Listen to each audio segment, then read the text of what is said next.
morning. It is a Tuesday edition of Glenn Clark Radio. That would make me Glenn. It would make him Griffin. Happy to have the Baltimore County Police Department back with us here on GCR. Love them. It's good news when they're on our side. Yeah. I haven't been arrested once since we... This is remarkable, really, when you think about all of the many things. The funny part yesterday was I actually called to see if they could arrest Griffin for his pats on the ass, and they were confused. They were like, wait, was he just walking around town patting people on the ass? And I was like, no. See, he was doing it wrong, and they were like, wait, what? I guess I should apologize. It was very confusing for the Baltimore County Police Department. By the time we got to the end of it, they said, no, this is not the problem you're making it out to be. And I said, oh, yes, it is. But I guess we kind of agreed to disagree about how it'll be handled moving forward. So good news for you. Yeah, good. Yeah. I mean, I guess I should apologize. I after sitting on it a little bit longer yesterday, looking back over, some of the big highlights. Lamar did have a very, very good game. Did he?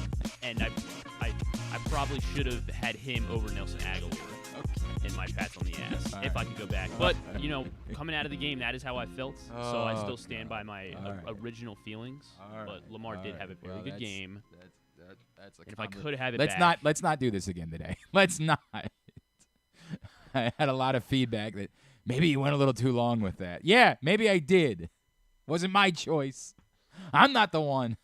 So we're moving on. Plus, there was an exhilarating baseball game last night. All right. Anyway, the Baltimore County Police Department is back with us. JoinBaltimoreCountyPD.com is the website for you to find out how you could maybe, if you've been thinking about a different career path and maybe you're just not fulfilled by what it is that you're doing. And I think that's when we first started with the Baltimore County Police Department, we were coming out of COVID and people needed jobs, and I don't know, the unemployment rate's pretty good these days, so maybe you don't need a job. But you're just stuck. You just don't enjoy the job you have, and you want to do something that you think is a bit more meaningful. There are a lot of paths within the Baltimore County Police Department, things that you can do. I would just wander over. JoinBaltimoreCountyPD.com. Extraordinarily competitive salaries, great bonus packages available. They're looking for you, and if you want to be the change that we talk about within community policing, then this is your opportunity to step up and join the Baltimore County Police Department. So, another thing, too, I've heard from a lot of people. I posted on Facebook, like 2 weeks ago, that I needed an audio engineer for Stevenson football broadcasts. And I got a lot of people reached out. And a lot of people reached out for their sons. Said, kind of need to get them kick-started. I need a kick in the butt. If that's what you're struggling with, is someone who's failing to launch, if you will, the cadet program is a great way to go about considering whether or not this is the direction for that young person in your life. So again, JoinBaltimoreCountyPD.com is the website. Encourage you to check it out and get signed up. Love having the Baltimore County Police Department with us here on GCR. Much to do on the program today. Coming up this hour, Qadry Ismail joins us. We'll talk more about the Ravens' win yesterday and Ryan Ripken on what was just another thrilling win for the Baltimore Orioles last night. I wonder how many... we know Mr. Ripken likes to drink some tequila, so I wonder if he will pass along whether his finest performance hungover in his life, because my God, was that a performance last night from the Baltimore Orioles. And I know the young people clearly were fine, but those that were a little up, like Aaron Hicks, my God, how is he possibly able to play baseball? How was Brandon Hyde capable of functioning, more or less, trying to figure out all the machinations? It looked like he almost wasn't functioning. That was wild, Jack. Was he buying time, I guess, or was he? No. He knew exactly what he was doing. No, yeah, I mean, obviously it made sense, yeah. Yes, it made complete sense. It was a little bit of both. No, he was sharper than I will ever be. I'll never be that drunk again in my life. Well, I say that. I did a drinking show. Never mind. Take it back. Other than the drinking show. Once a year. Later on in the program, it is Tuesday, so we will catch up with PressBox's Joe Serpico to preview Waiver-Wire Wednesday. Nick Chubb owners, unfortunately, going to have to hope that nobody swipes Jerome Ford out from underneath them. But we'll talk about that, and also we will talk about, we will talk to Michael Pierce. I'm looking forward to that. One of my favorites, of course, Ravens defensive tackle. Will check in with us as well. Oh, and I'll do the Dumpkin Spice thing at the end of the show today too. Yes. So all that coming up on the program today. Yeah, as far as last night is concerned, I don't know what else there is to say. That one, inexplicable. Utterly, completely inexplicable. And inexplicable on multiple levels. Because like we can joke about the hungover thing, and we can joke, but it's more the emotional letdown that you would expect after a day like that, and then having to get on a plane, yes, while you're hungover. Like, the emotional letdown that you would expect to come, and going up against Justin Verlander on top of it, and your bullpen melting down. And that gets into, like, as much as you enjoy the win, the conversation remains. I did my regular hit on my buddy Seren Petro's show out in Kansas City yesterday, and he was like, can the Orioles do this? And I said, Seren, I really don't. I guess it depends on what can they do this means. If it means can they win the division, yes. If it means can they win the World Series, I would still say probably not, because I just don't know if they have enough pitching. But we'll bring it up with Ryan Ripken, because like he was pulling out last night, like they have the second best ERA in the American League. Like why are we still like this is not abnormal, teams having pitching problems. And maybe that's true. Like, tell me which team is going into the postseason thinking their bullpen is unflappable. I guess the only one you would have thought would be the Astros, but, you know, and then what happened last night? Orioles get to them, so. Like, I understand the argument is because we feel it every day, we think it's a disaster here. But we're not watching every other team every night. And we know that the Orioles are scoring runs in late innings. Although apparently before Sunday they'd only won one game that they were trailing. Yeah, well, entering the 9th, I believe or was it after the 8th? Yeah, but that's kind of it had to be entering the 9th because like they've definitely had games where a team scored and but that seems odd, right? Doesn't it feel like there have been more of them than that? I guess so. I guess because there's been so many 8th inning, I guess. And then that might be comebacks. What it is just we associate heroics. And so it just happens to be that they weren't 9th inning heroics 7th, necessarily, 8th. or they were tie games in the 9th inning, something like that. But it felt odd that it was only one before that because it felt like there's been more of those moments as the season's gone on. But I get the point. The point is we are panicked about it because we're seeing it all the time. I used to do a bullpen confidence power rankings bit. I have no idea how I would possibly do that at this point. Somehow Felix Bautista with one arm would still be number 1 and nobody else above like number 8 on the list of guys that I have confidence in the bullpen. You just never know. Fujinami was a mess last night. It was unacceptable. It was a disaster. But Jacob Webb wasn't a lot better. It ain't good. It's concerning, but that might just sort of be the nature of baseball. It might be that in the playoffs, that's how you got to win games. Remember Game 7 of the Cubs-Indians World Series was kind of like this. Like, everybody gave up runs. It might be that's the nature of playoff baseball, and that's scary AF, particularly because you tend to have shorter hooks for your starting pitchers. You're like, yeah, we're going to put in this bullpen? Like, this is who we're going to turn to in the 4th inning of a game with the season on the line? Okay. Godspeed, John Glenn. Like, I guess.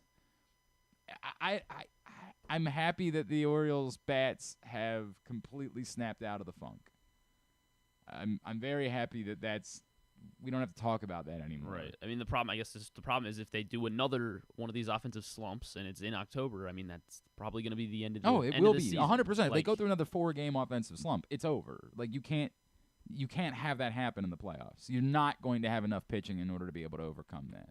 And that's why, again, when I'm asked the question, no, I don't think they're going to win the World Series. But as I said back to my buddy in Soren in Kansas City, but that's kind of moving the goalposts for this team. Like, it's a complicated conversation that we're having. You're here, so it's like not Rick Vaughn, Charlie Dorn, no, who the hell? Jake Taylor in Major League. Well, we might as well go ahead and win the whole effing thing. Like, we're here. You might as well do it. But at the same time, it's not reasonable to think that that was the individual goal for this team, nor is it a fair measurement for success. So they're all kind of conflating at the same time. And it's also that you look around at the American League and you're like, right, but who can't you beat? I get it. We know there are definitively teams in the National League that are better. Like, there's unquestionably better teams, too, that are indisputably better than the Baltimore Orioles in the National League. But who is definitively, indisputably better than the Orioles in the American League? I mean, yeah, they've shown that they hang in with every single team Which in doesn't the mean American they couldn't League. lose to any of these teams in the playoffs. But let's make that clear, right? Like, they could definitely lose to any other team in the American League playoffs because they're not definitively better than just about anybody that's going to be in the postseason. And the two National League teams you were talking about were the Padres and the Cardinals, right? Yes, Since those are definitively the two teams that are, go figure, right?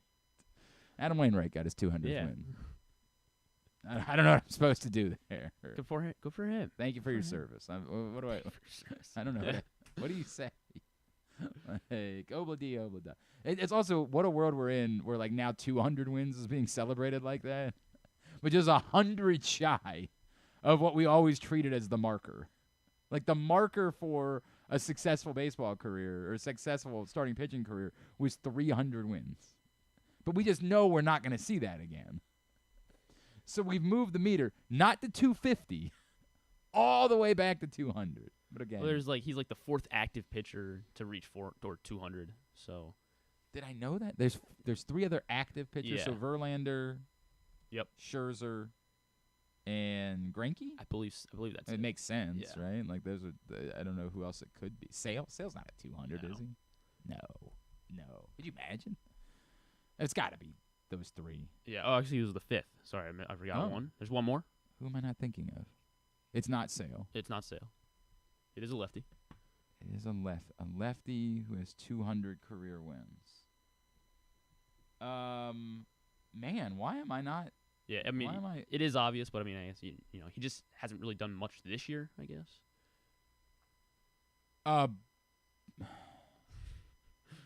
What the heck? He hasn't done much this year. So maybe I'm struggling with the idea that he's active. No, I mean, he's clearly, like, when you remember, he is active, but he just hasn't pitched a ton. He just hasn't pitched a ton. Scherzer. Oh, Kershaw. Yes, Clayton Kershaw. Clayton Kershaw. Okay. Mm-hmm. The next closest to 200 among active pitchers, who? Johnny Cueto, 144. I didn't know Johnny Cueto was still active. He's doing stuff. I think he's helped the Marlins out a little bit. Oh, that's right. I did. Never mind. I did know that. I did know that. 144 though. So I don't know how we got here talking about an Orioles win last night. I also don't know how to talk to our kids about Cedric Mullins. I've been thinking about that a lot recently. Like, I don't know how to have the conversation about Cedric Mullins. I don't know how to explain someone who's been so hit or miss.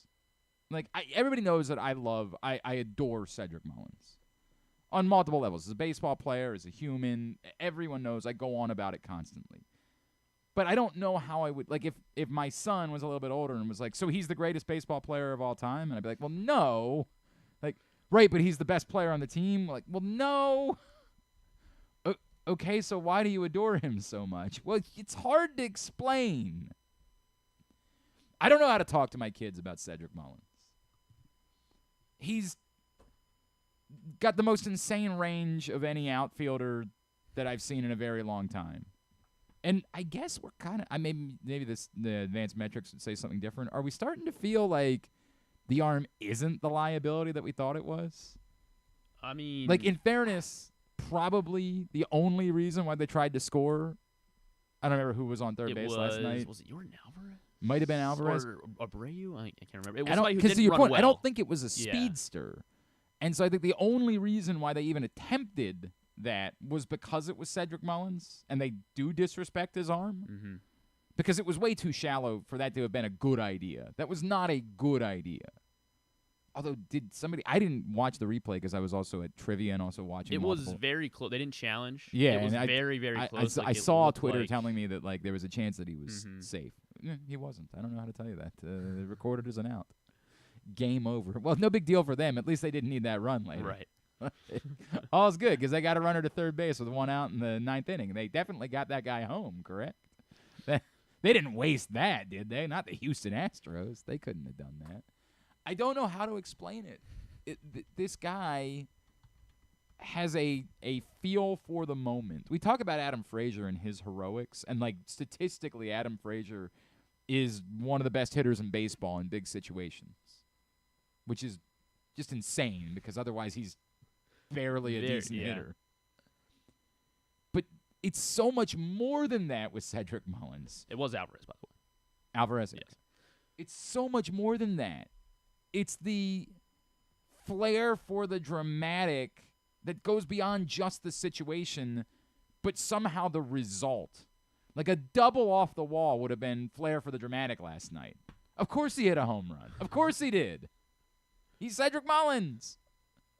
And of course he had a masterful defensive play in the same game. Of course he did. That's what he does. The Cedric the Entertainer shtick is the best way to possibly describe it. We adore Cedric Mullins because it's an experience watching Cedric Mullins play baseball. Unfortunately, this season, you've got a lot of strikeouts too. Unfortunately, this season, there's been a lot of frustrating, but you just know, you can't even get down on him when he's going through one of these slumps because you just know he's going to be responsible for 3 more of the biggest hits that the team gets all season and all of the best defensive plays. All of them. All of the memorable defensive plays are going to be made by Cedric Mullins to the point where we can't even remember all of them anymore. How are we possibly going to attempt to put together a list of all of Cedric? If you did a list of the Orioles highlights of the season, I am now more and more convinced that Cedric Mullins is responsible for 50% of my favorite baseball moments in my life. In your life. In my life. God, it's the, you can't escape him. It's Cedric Mullins again. I can't escape him. Have we ever tried tracking that guy down? He came to Baltimore. Yeah, AJ. Little man, right? Little man. I don't know how else to describe it. I don't know a good way to make sense of it. It's unreal. It's really unreal that he continues to do this. And, again, we know he's not the MVP of the league. We know he didn't have ultimately an all-star season as he dealt with these slumps coming back from injury a couple of times. I mean, there was a time early on in the year where he was definitely going to be an all-star, and he was the team MVP early on in the season. That didn't – but yet every single one of us still believe that the Orioles should extend Cedric Mullins and commit to him for the next 5 years because – because you get this. Because no one understands the moment better than Cedric Mullins does.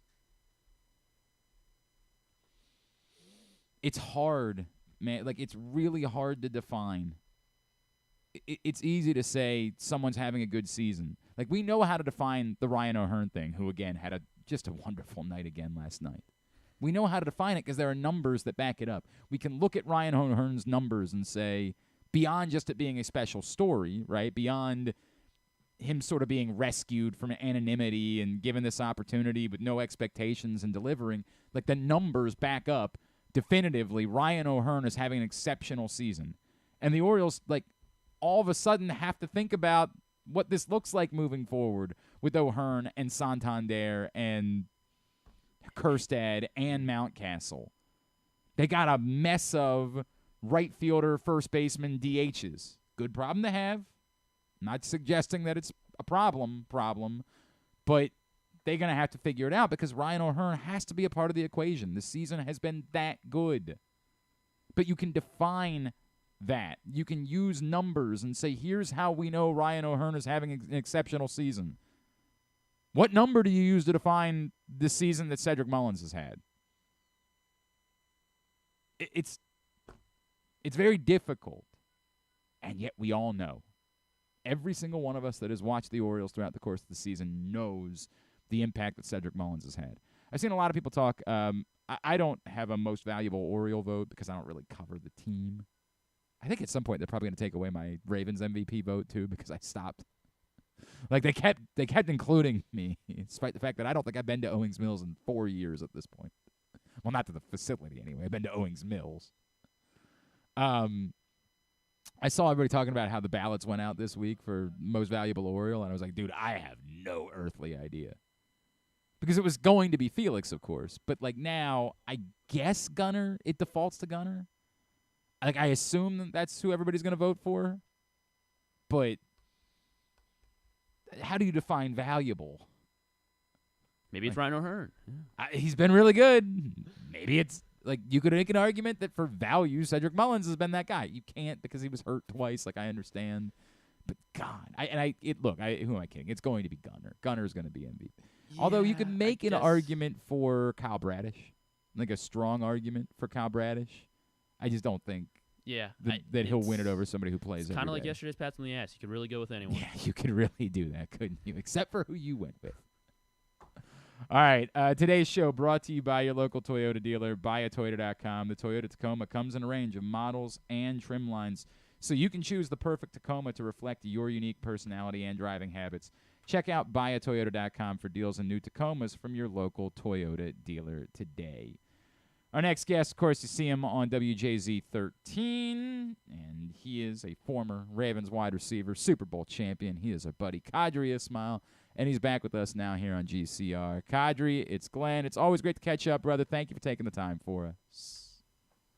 Appreciate you having me on as always, brother. Man, what a world we're living in where the Baltimore Ravens have wide receiver depth. Can you, in this economy, can you believe that we have reached a time in history where the Baltimore Ravens are going to have a wide receiver go out and can have confidence in the next guy that comes up and plays? It is literally something we have never seen before. Well, I think we saw it at times throughout the Ravens' history. We just haven't seen it consistently. Perhaps maybe, say, a team like in their own division of the Pittsburgh Steelers, where they've had, going back to the Plaxico Burress days all the way through the Hines Ward era. And goodness gracious, like you just keep on going. They just kept producing, big-time receivers after big-time receivers. Antonio Brown was, one of their latest, greatest and all that. And then current day. But I think, for what the Ravens have done in the offseason and now where they're at currently, it's really cool. It's cool to see that, a great receiver like Odell Beckham goes down and you have Nelson Aguilar out there catching babies. Yep, it was remarkable. I mean, it was remarkable. Qadry, I was asked this question yesterday because I came out of that game being very excited about the second half play calling and just how in control Lamar Jackson seemed to be. But I don't know how to define it, right? Like, I can't give you a number that defines it. They only scored 27 points for the game. Like, I don't know how to say this, but were you as uplifted as I was about how good this offense looked, how much Todd Monken mixed things up during the course of that game, and that there's reason to think they're still ascending. They're still getting comfortable within this offense. They clearly were playing with a depleted offensive line that played brilliantly. How encouraged were you with this being a sign of what this team can do in this Todd Monken offense? Well, I think it starts right there, what you said, with the offensive line. DJ Reader and company, for what we saw last year and how they get after the quarterback, to nullify their rush, to nullify their pressure on Lamar, that's where it starts. The offensive line, Mustapha and company did just an amazing job. Zeitler was just all over the field, very aggressive. And just dominating at the point of attack as well. Moses, all of them. McCary, like he should, they got the Lions claw or spear, however, you define that piece of hardware that John Harbaugh gives out after the game, and he gave it to the offensive line. Like, my God, man, they were very deserving of it because it allows for the next portion of what you were saying with Todd Monken and Lamar Jackson, for them to operate efficiently. Yeah. You make changes at the line of scrimmage. You call out different plays, but none of it matters if you're running for your life or if you don't have time to execute. And Lamar had time to execute. And, I don't scoff at, what did you say, 27 points they put up? Yep. Like, that's not something to scoff at in a division game on the road this early in the year. I mean, that's quite impressive. So it was a very impressive performance by the offensive staff, and it starts with the offensive line. I don't want to fall into hyperbole, Qadry, because I know, Jamal Lewis ran for 296 yards in a game once upon a time, so I want to be careful about it. But given the circumstances, given that you were without Ronnie Stanley and Tyler Linderbaum, it felt like that might have been one of the most remarkable performances by an offensive line that we've ever witnessed in Baltimore. I mean, the hold, it's not just no sacks. It's Trey Hendrickson didn't have a pressure. It's the Patrick McCary story is becoming one of the cooler stories in all of football to me. I don't want to just fall in and say that's the best thing I've ever seen, but given the circumstances, it is up there amongst the greatest offensive line performances I've ever seen from the Baltimore Ravens.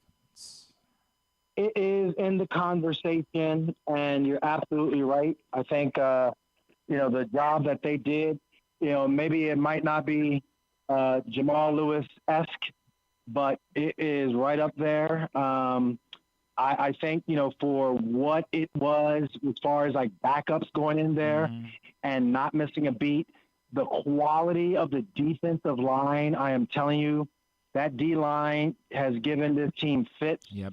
And they were held at bay. That was a performance of the ages. It was mesmerizing, man. It was something to behold. He is Qadry Ismail. He is with us here on GCR. Qadry, after week one, and of course the J.K. Dobbins thing, which was, it just awful. There was some hubbub about Jonathan Taylor this week. There are still some Ravens fans. There's rumors about Cam Akers being on the block, and there's rumors there. What did you see from Justice Hill and Gus Edwards? Was that enough for you to say comfortably, like, the Ravens don't need to mess with this? They have the guys. Melvin Gordon could still get involved. Keaton Mitchell maybe could still get involved down the road. Was that enough for you to say, look, they don't need outside help. They've got the guys they need? So again, the magnitude of the moment. It was imperative that they run the ball in the fourth quarter to assert their dominance and run out the clock, and they did just that. So, kudos to them. Kudos to Gus Edwards. Kudos to Justice Hill. Kudos to them being prepared and not flinching.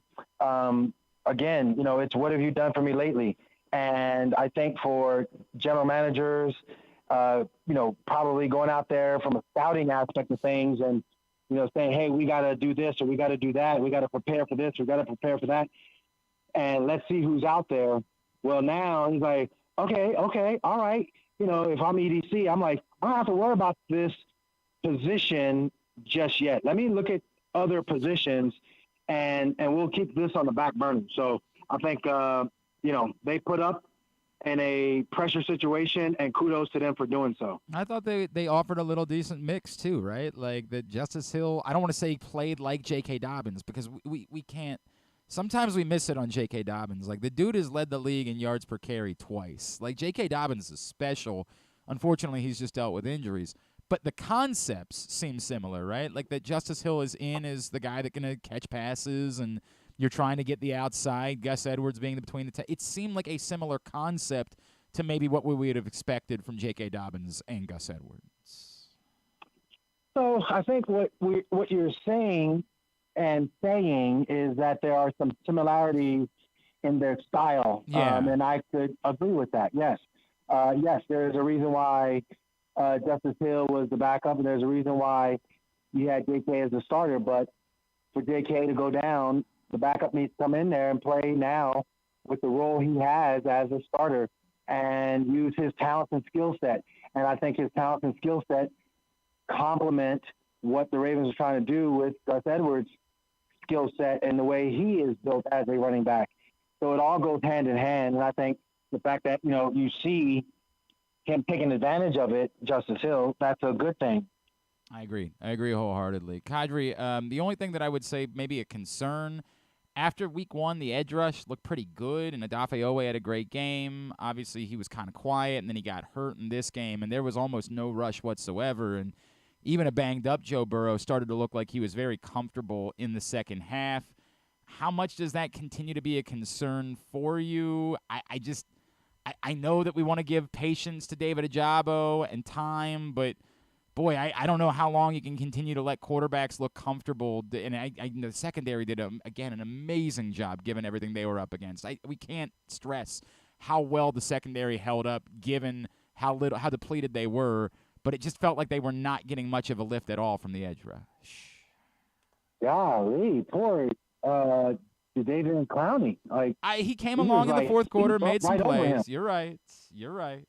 I mean, I don't even, want to play anymore. I'm just going to take my ball and go home now. I thought I was doing something. I have this cool, unique number in 24, and gosh, I thought I was, Raven now, and you guys didn't hold it against me that I once played for the Cleveland Browns. Okay. Okay. Good. All right. I am always going to be for you coming after me. I'm always going to be for that because I deserve it.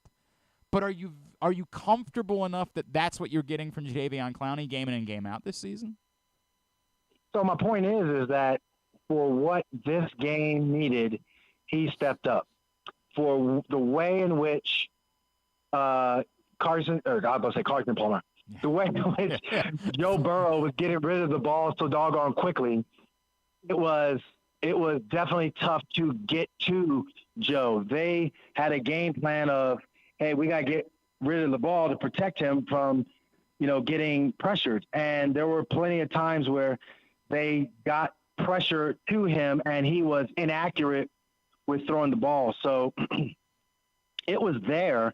It's just a matter of, sure, you do want, Odafe Owe, we'll see as far as his ankle is concerned. Right. We do want David Ojabo and all those guys to do what they have to do. But the counter to pressure is getting rid of the football. And that's what we saw was the counterattack. And it was a good, strong counterattack.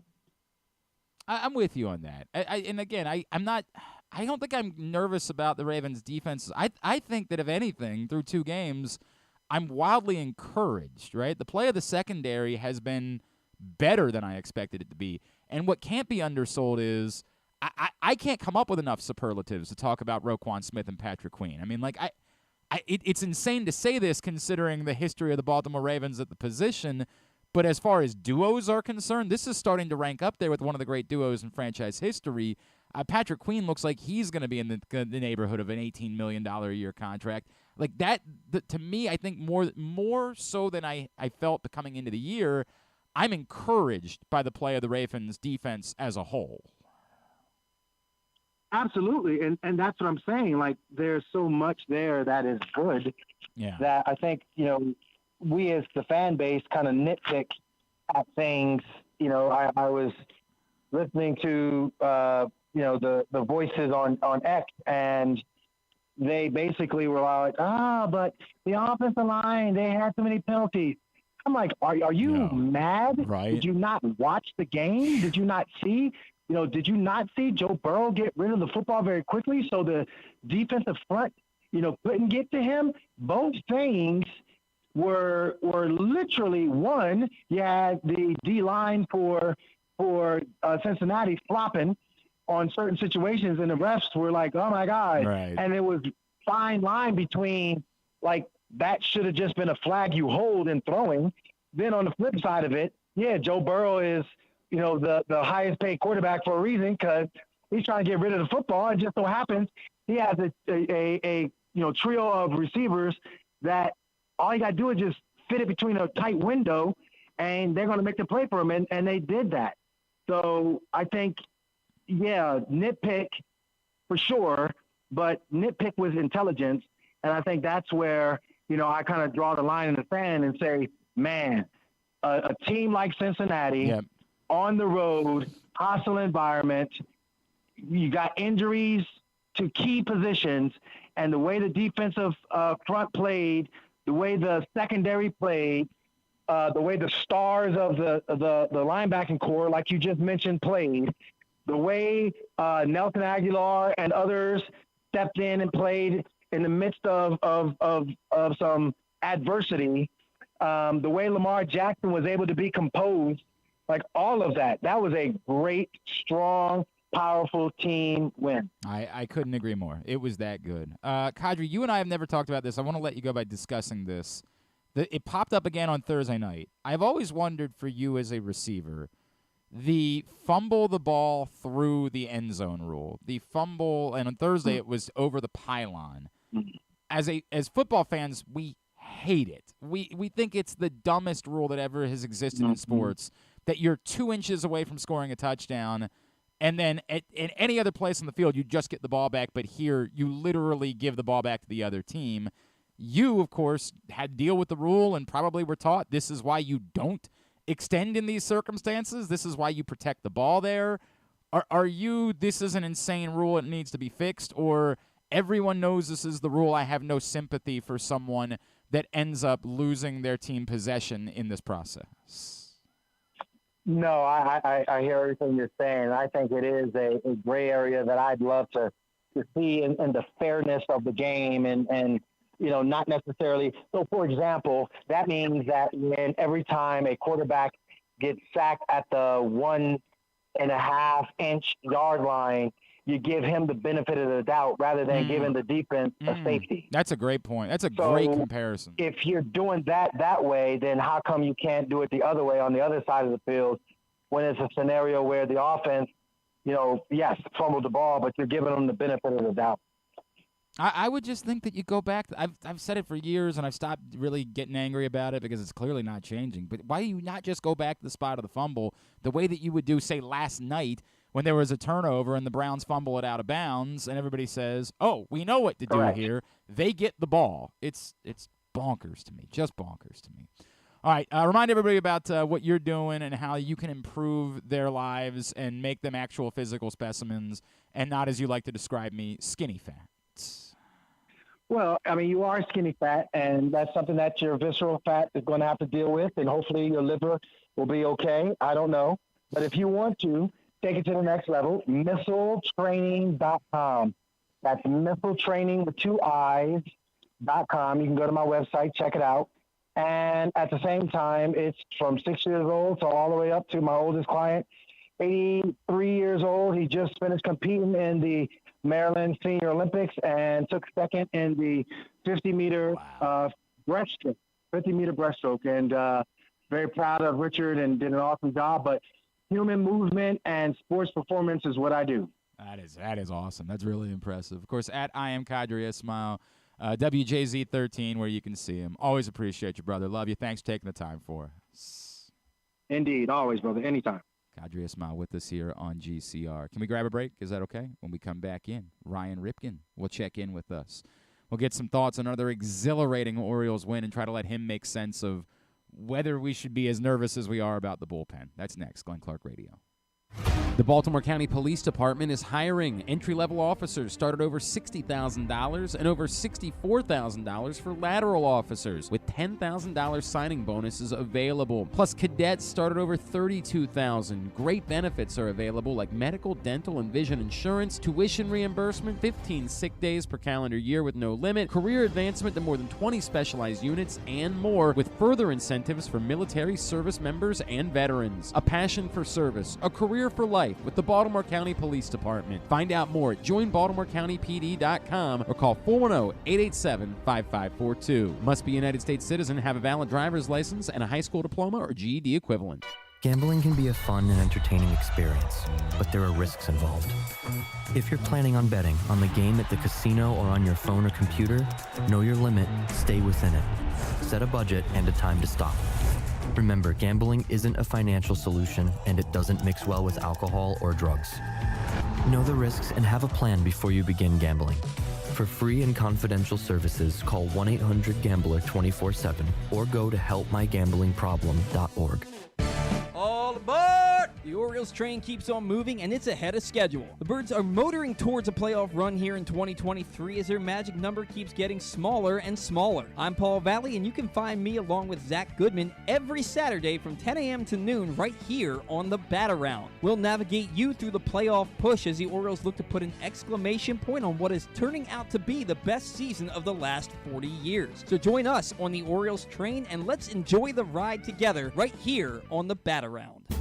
Visit Harford County this fall. Celebrate arts across Harford September 15th through the 30th with dance, theater, music, and visual arts. September 29th through October 1st is the largest Italian festival in Maryland, featuring entertainment, cooking demonstrations, a bocce tournament, and family fun. If you're headed to the Maryland 5-Star, stay and play in Harford County. While you're there, enjoy the scenic views atop the King and Queen seats and experience pumpkin patches, corn mazes, and fall brews along their Harford Libation Trail. For more info, head to visitharford.com. Maryland open. Picking a restaurant to try for the first time? Let's look at the Costas Inn. Here's a few checklist items. Quality of the food? Check. Quality of service? Check. Does restaurant have plenty of free parking? Check. And finally, does restaurant have delicious steamed crabs, crab cakes, crab soup, and specials galore? Check, check, check. Costas Inn, 4100 North Point Boulevard. They check all the boxes.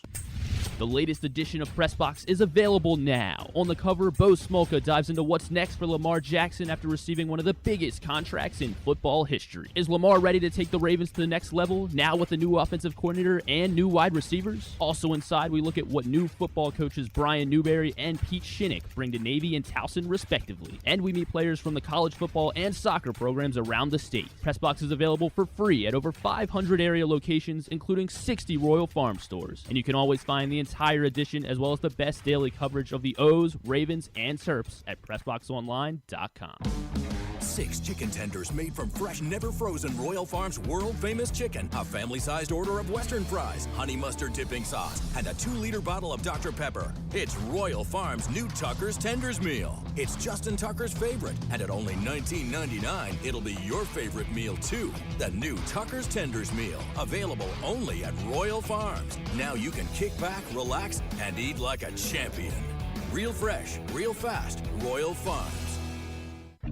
Whether your focus is luxury and comfort, convenience and technologically advanced connectivity, or sporty performance and aggressive styling, we've got the perfect Highlander for you. Check out buyatoyota.com for deals on new Highlanders from your local Toyota dealer today. Don't forget about Project Game Day after every Ravens game this season. It's kind of like this show, except Rita's also there, so I actually think it's pretty good. But hey, you're already here now, so why don't you go ahead and keep listening to GCR.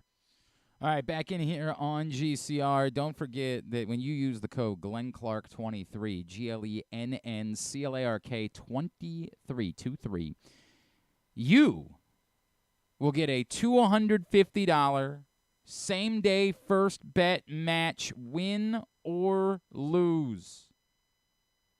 Up to $250. I got to keep saying it the right way. Up to $250.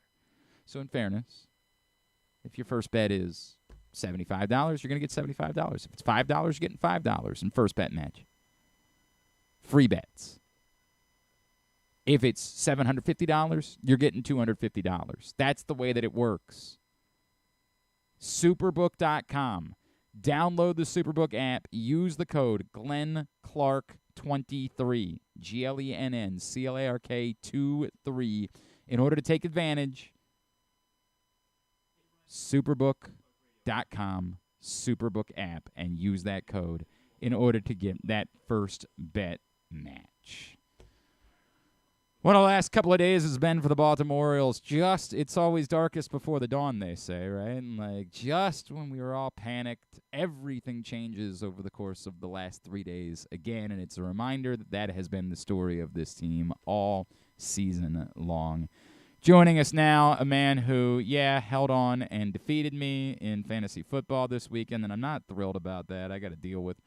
Might need to go quarterback shopping at some point. Ugh. Justin Fields. God, what idiot was all in on the Bears coming into this season? He's our buddy Ryan Ripken from 105.7 The Fan, and he's with us again here on GCR. What's going on, pal? How are you? You know what? I'm doing good, especially fantasy-wise. I'm sorry about that. I will say this, though. You're not alone. My league at home with my buddies growing up, I was all on the Justin Fields train, and I had to sweat one out this week with him as well. And, Wait, how about the Bears? Hang on a second. I actually confused leagues. This is my Tua league. Damn it! Oh, well, perfect. And I'm happy about Tua, but yet I still somehow lost to you because I went heavy on Isaiah Pacheco. I really did in like every league go heavy on Isaiah Pacheco, and that really screwed me. So I lost to you despite the fact that I am the owner of Puka Nacua in that league. You shouldn't be able to lose in fantasy football right now when you have Puka Nacua. That is heartbreaking. He's dropping a 30 spot. Yeah, well, I'm sorry. Hey, you know what? We'll play again later. Yes, this year, but yes, I'm not I'll owe you about one. the loss. Yeah, I bet you aren't. I left Kyron Williams and his 28 points sitting on the bench. That's very frustrating. Love to see it. Yeah, I bet you do. All right. You continue. You clearly are not as concerned as everybody else is about the bullpen, right? Like, we know you continue to be a Fujinami believer despite, what was brutal, obviously, last night. And you were sharing some stats about ERA that really kind of jumped out at me. I feel like a lot of the rest of us are panicked. Like, I asked this question yesterday on another radio hit that I did elsewhere in the country. They were like, hey, can the Orioles do this year? And I said, well, can they win the division? Yes, of course they can win the division. Can they win the World Series? I don't think so because I just ultimately don't think they're going to have enough pitching in order to be able to pull it off. Tell me why you might have a little more faith about that possibility than I do.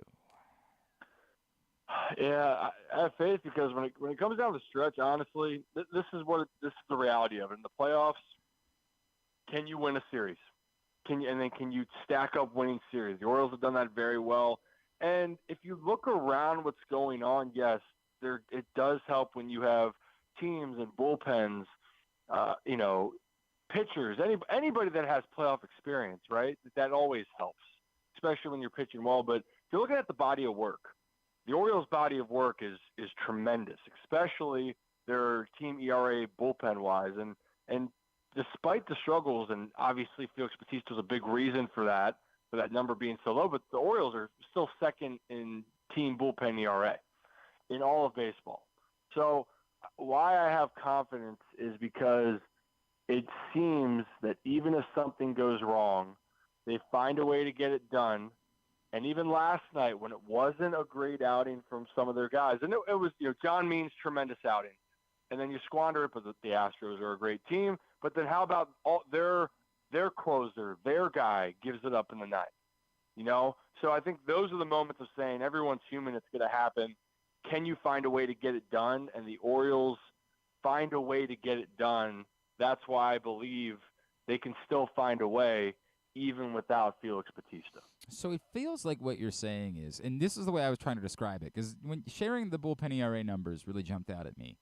The concern that we have here is because we watch every game. The truth is that every bullpen is kind of like this, that there's probably not a team in baseball. It was funny because Griffin and I were joking earlier, and he was like, well, maybe before last night, the Astros would have been the team that said they're comfortable with their bullpen, but, we saw how that went. That basically all of the good teams, even all of the playoff teams, are feeling about the same way about their bullpen, which is on some nights they're great, on some nights they might implode. That it's not like that you're going up against teams that are just going to shut you down every time that you play them. Yeah, I mean, the reality is, the back ends of playoff bullpens, yes, they're supposed to be good, but they're not invincible. And actually, you want to talk about a team that had the highest aspirations. Now they're scratching and clawing to make the playoffs. The Texas Rangers, I believe, have blown 7 games having a lead going into the 8th inning, I think in the last 3 weeks or month or whatever it is. There's some strange stat out there. But imagine being a Texas Rangers fan where you feel like, man, I got one of the best lineups in baseball. We feel like we have a really good staff, and yet we found ourselves blowing game after game. the Rays, to me, probably still, and we saw it, the Rays have a very good bullpen. They have a very good pitching staff. But even their guy, Fairbanks, gave it up in the final game that helped the Orioles come back and win in extra innings. So, yeah, the reality is no one's going to be perfect. And, of course, it makes you more stressed when you don't have your all-world closer. I think that's where it all comes down to, Glenn, right, is that the Orioles don't have their guy. But can other guys step up despite some up-and-down moments that you got to ride out? Absolutely. But it also does help. You have a team that believes no matter what's going on, even if they give up a lead, they're going to come firing right back, which we saw last night. They kept scratching and clawing and gained a half game on the Rays. Are you holding out any – like, I have really wavered. I every time that we would see a video of Felix Bautista throwing or playing catch or whatever, I would say to myself, okay, I get it. It doesn't hurt you, but this isn't actually going to happen. There's no way this is really going to happen. And yet it just continues to seem like it's trending towards something. Are you, like, starting to think it is possible that Felix Bautista throws another pitch before this season is over? It's strange, and obviously you're encouraged when you see Felix out there throwing long toss, and then a bullpen. But you're sitting there going, what the heck does UCL damage mean in this scenario, right? And as a baseball guy and being around, and I'm like, I can't say I've seen much of this, but I will say everyone's different, so I do know there are certain guys where have been maybe in different scenarios where they try alternative solutions to see if that works. But, right now in this case, if Bautista's coming back, it's a race against the clock. The weeks are dwindling down, and I'll just put it this way. I am not going to expect Felix to be back. And also for me, I truly do wonder, what does him coming back actually look like? Is he going to be 100%? Because I still want to hold out. If you're getting an 80% Felix Bautista, is that worth it? You could say to win a World Series, sure, but is he going to be as effective, and could he affect your next 5 years? Because he's a stud. He's going to be a top-end closer for years to come. Is that something you want to sacrifice? That's where I'm trying to figure that out. But I'm just as confused as you are. He is Ryan Ripken. He is with us here on Glenn Clark Radio. Ryan, the Grayson Rodriguez thing on Saturday was mesmerizing, right? Like that was one of the most remarkable things that I've ever witnessed, and that's in part because we just haven't had this guy in Baltimore. And it's funny because you could argue by numbers that Kyle Bradish has proven himself to be this guy. We just, for some reason, aren't talking about him that way. But that still seemed like something else on Saturday from Grayson Rodriguez. And it's a fine line for me because I don't want to just suddenly make it so that, it's either he does that every time out or we're disappointed by it, right? I don't want to move the goalpost so significantly, but yet it feels like that was him announcing, this is who I am moving forward. I am going to be the guy that everybody believed I was going to be coming up through this system. Yeah, I mean, I think you said it perfectly. This was, for Orioles fans, what they envisioned, the expectation that was put on Grayson Rodriguez, and we want to take that back from the beginning. That's what people thought he was going to do when he came up to the big leagues. Mm-hmm. You're going to come out and just absolutely dominate from the get-go. And the reality is, he's human, and he had to figure himself out because every team in the big leagues, those are the best of the best, and those lineups are going to exploit and take advantage of your mistakes. He resets and he comes back, and he refines himself, and then that confidence shows, and then with that confidence comes his ability of what everyone had seen in the minor leagues. And that ability is to go out and dominate even the best teams in baseball. And that game right there on top of it, and we'll take this part out on the fact of that he has tremendous stuff, throws gas. Let's take out those physical traits, the mentality, his approach, the ability to be unwavered in the highest situations of stress. This was the game of the year for the Orioles. Your backs are against the wall, and you go out there and you have ice in your veins, and maybe you have bulldog in you. I don't know. But whatever that was, that's what everyone expected from him. And I think for Orioles fans, if you had any doubts of could he do this, well, the answer is yes. And quite frankly, you said Kyle Bradish.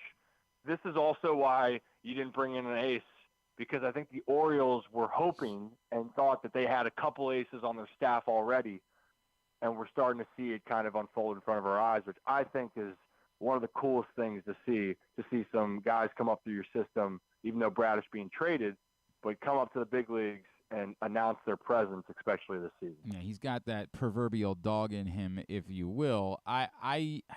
The other end of it, of course, is the discussion about the fourth playoff rotation spot.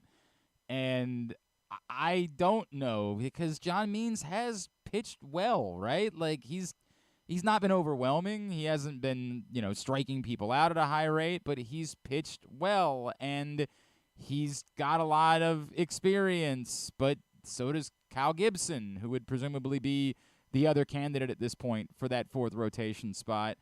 And I think you can make an argument that maybe if Means is going to be limited, perhaps he would be better suited to be the guy that you could have in the bullpen if somebody else, if Dean Kramer were to get in trouble 2 innings in, that you could turn to him. Where do you line up with the idea of who the fourth postseason starter would be if you had to make the decision today? Oh, man. Well, I love what Kyle Gibson has brought to this team on so many levels. And I wasn't sure where John Means was going to be. But I'll tell you what, they got him built up to, 85 pitches or so. And that was something I was shocked about. I didn't know if he would be ready. But the reality we're looking at is he is. He really is. So depending especially how these last couple weeks go for John, I could see him being the guy because of recency. Now, I will throw another part out. John also could be matchup based on the sense of if it's a strong right-handed dominant lineup, he might have the more advantage over Kyle Gibson. But both those guys are going to be in the equation. But I think that the biggest question mark of the two, John Means, when he's healthy and he's on, he's proven he can be an all-star caliber pitcher. And if he is back, and yesterday you talked about, he's pitched well in his 2 outings. And yesterday was no different. Giving up 4 hits against, to me, still the team that you got to worry about the most in the American League, and the Astros. You go out there, 1 earned run, give your team a great chance to win. I think he's definitely going to be in the equation. The biggest thing was he built up, and he's answered that question, and he's looked good so far. And look, but that being said, Kyle Gibson's September starts, after we were all ready to write him off at the end of August, Kyle Gibson's 2 starts in September have both been very, the first one was good. The last one was very good, right? Like, I understand. It almost still feels like it's an ongoing competition. I've said this a couple times. You bring up the matchup point, which I think is well suited. To me, it's like, who's the hot hand? Like, it just is that simple to me. Yeah. Who's the guy that is pitching well down the stretch? All right, you get the opportunity to keep pitching, and there is still, as you point out, the better part of 2 weeks here left to try to figure that out. All right, now I got to get to the important thing with you. As we know, everyone knows what a tequila aficionado you are. I'm wondering, now that your career is over, if maybe you have it, because I think part of what we were all mesmerized by last night was some of these dudes probably were still impacted by the night before, right? Like, the young guys, probably not, right? Like, I don't know that Gunnar was still impacted by the night before, because I remember being Gunnar's age, and almost nothing, impacted me the next day. But, Aaron Hicks, I'm going to guess, was maybe feeling a little bit more. I have Brandon Hyde being able to figure out those double switches, considering he was Brandon Hyde's 49. He won't be right again until midday today after a drinking event like that on Sunday. You know what? I told people, some people are better hungover, if that's the case. Do you have any stories? Can you share any moment where perhaps you had a big game despite the fact that maybe you were still feeling the effects of the night before? Oh, absolutely. Yeah. Sports are weird. And for a lot of different reasons, guys can go out there and figure it out. And quite frankly, I'm not saying it was people would drink, but it's more so of in baseball, you got to celebrate your moments, right? So that's why you saw the great celebration, and that's every player's dream. You know, for me, one of my favorite moments is 2019, where we clinched in Bowie in Double-A, and you know, I talk about winning and how hard winning is. That's why you do it too. It was a really awesome moment. You also do it if you're struggling. You know, people talk about being superstitious or struggling. Sometimes you're like, you know what, I need to. And you're right, I am a tequila guy. So you know what, me and tequila are gonna have a conversation. And you know, I didn't know if I could have a good game. The first time I remember I had a night, might have had a couple too many. And then I had 3 hits, and I went, oh, no, do I have to do this again? I mean, this is the nature of superstition, right? Like... Yep. But this is kind of the reality of it. I think you know yourself. And actually another tweet I was putting out to you last night was, this is what makes this team special right here. Is under zero circumstance you get blown out, you get punched in the mouth, you win an extra inning game, maybe you celebrate too hard or whatever it may be, and you're like, yeah, we're going to go win tomorrow night. No problem. And I think that's something that when things are going so well for you as a player or for you as a team, you automatically have that confidence. And I can't tell you how much more relaxed you are, and doesn't it look like the Orioles seem really relaxed and that they're the most confident team in baseball? It goes hand in hand. So I'm hoping, I'm praying these guys, they got at least, if I do my math correct, they got at least 4 more bottles of champagne to pop. Win the AL East, yep. First round to go to the ALDS, CS, and a World Series. I'm hoping, I know they are going to celebrate every moment they can. You know, I meant to run this by you. I wondered if, too, could you try to help me define? The Cedric Mullins thing is one of the more remarkable stories in all of baseball because you can't look at his numbers and define him. Like, you can't. There's no individual number that you could point out and say, here's how we define Cedric Mullins' greatness. And yet all of us that have watched him this season know, even for the slumps, even for the injuries, just how valuable he has been to this team. How do you define what it is that Cedric Mullins has done for the 2023 Baltimore Orioles? For me, almost, and you know, you could make the case for a lot of players, but Cedric to me has always been this. He's like the underrated glue of that squad, and also the player that you should never ever count out, because even when he is not good in your eyes, he is really damn good. And getting to play with Cedric and how he impacts the games in so many different ways is so amazing to see. And I mean, I got to see it in person myself and playing with him and being around. I got to be with him when he was going through his toughest professional year. Yeah. Mm-hmm. You know, getting demoted from the big leagues all the way down to Double-A. And I think other people have got to understand he isn't – I mean, he probably is feeling the best he's felt now, but 2 injuries the same year, he's been battling trying to be 100% since, you know, June, whatever that is, or whenever the first injury was. And he was playing great up until then.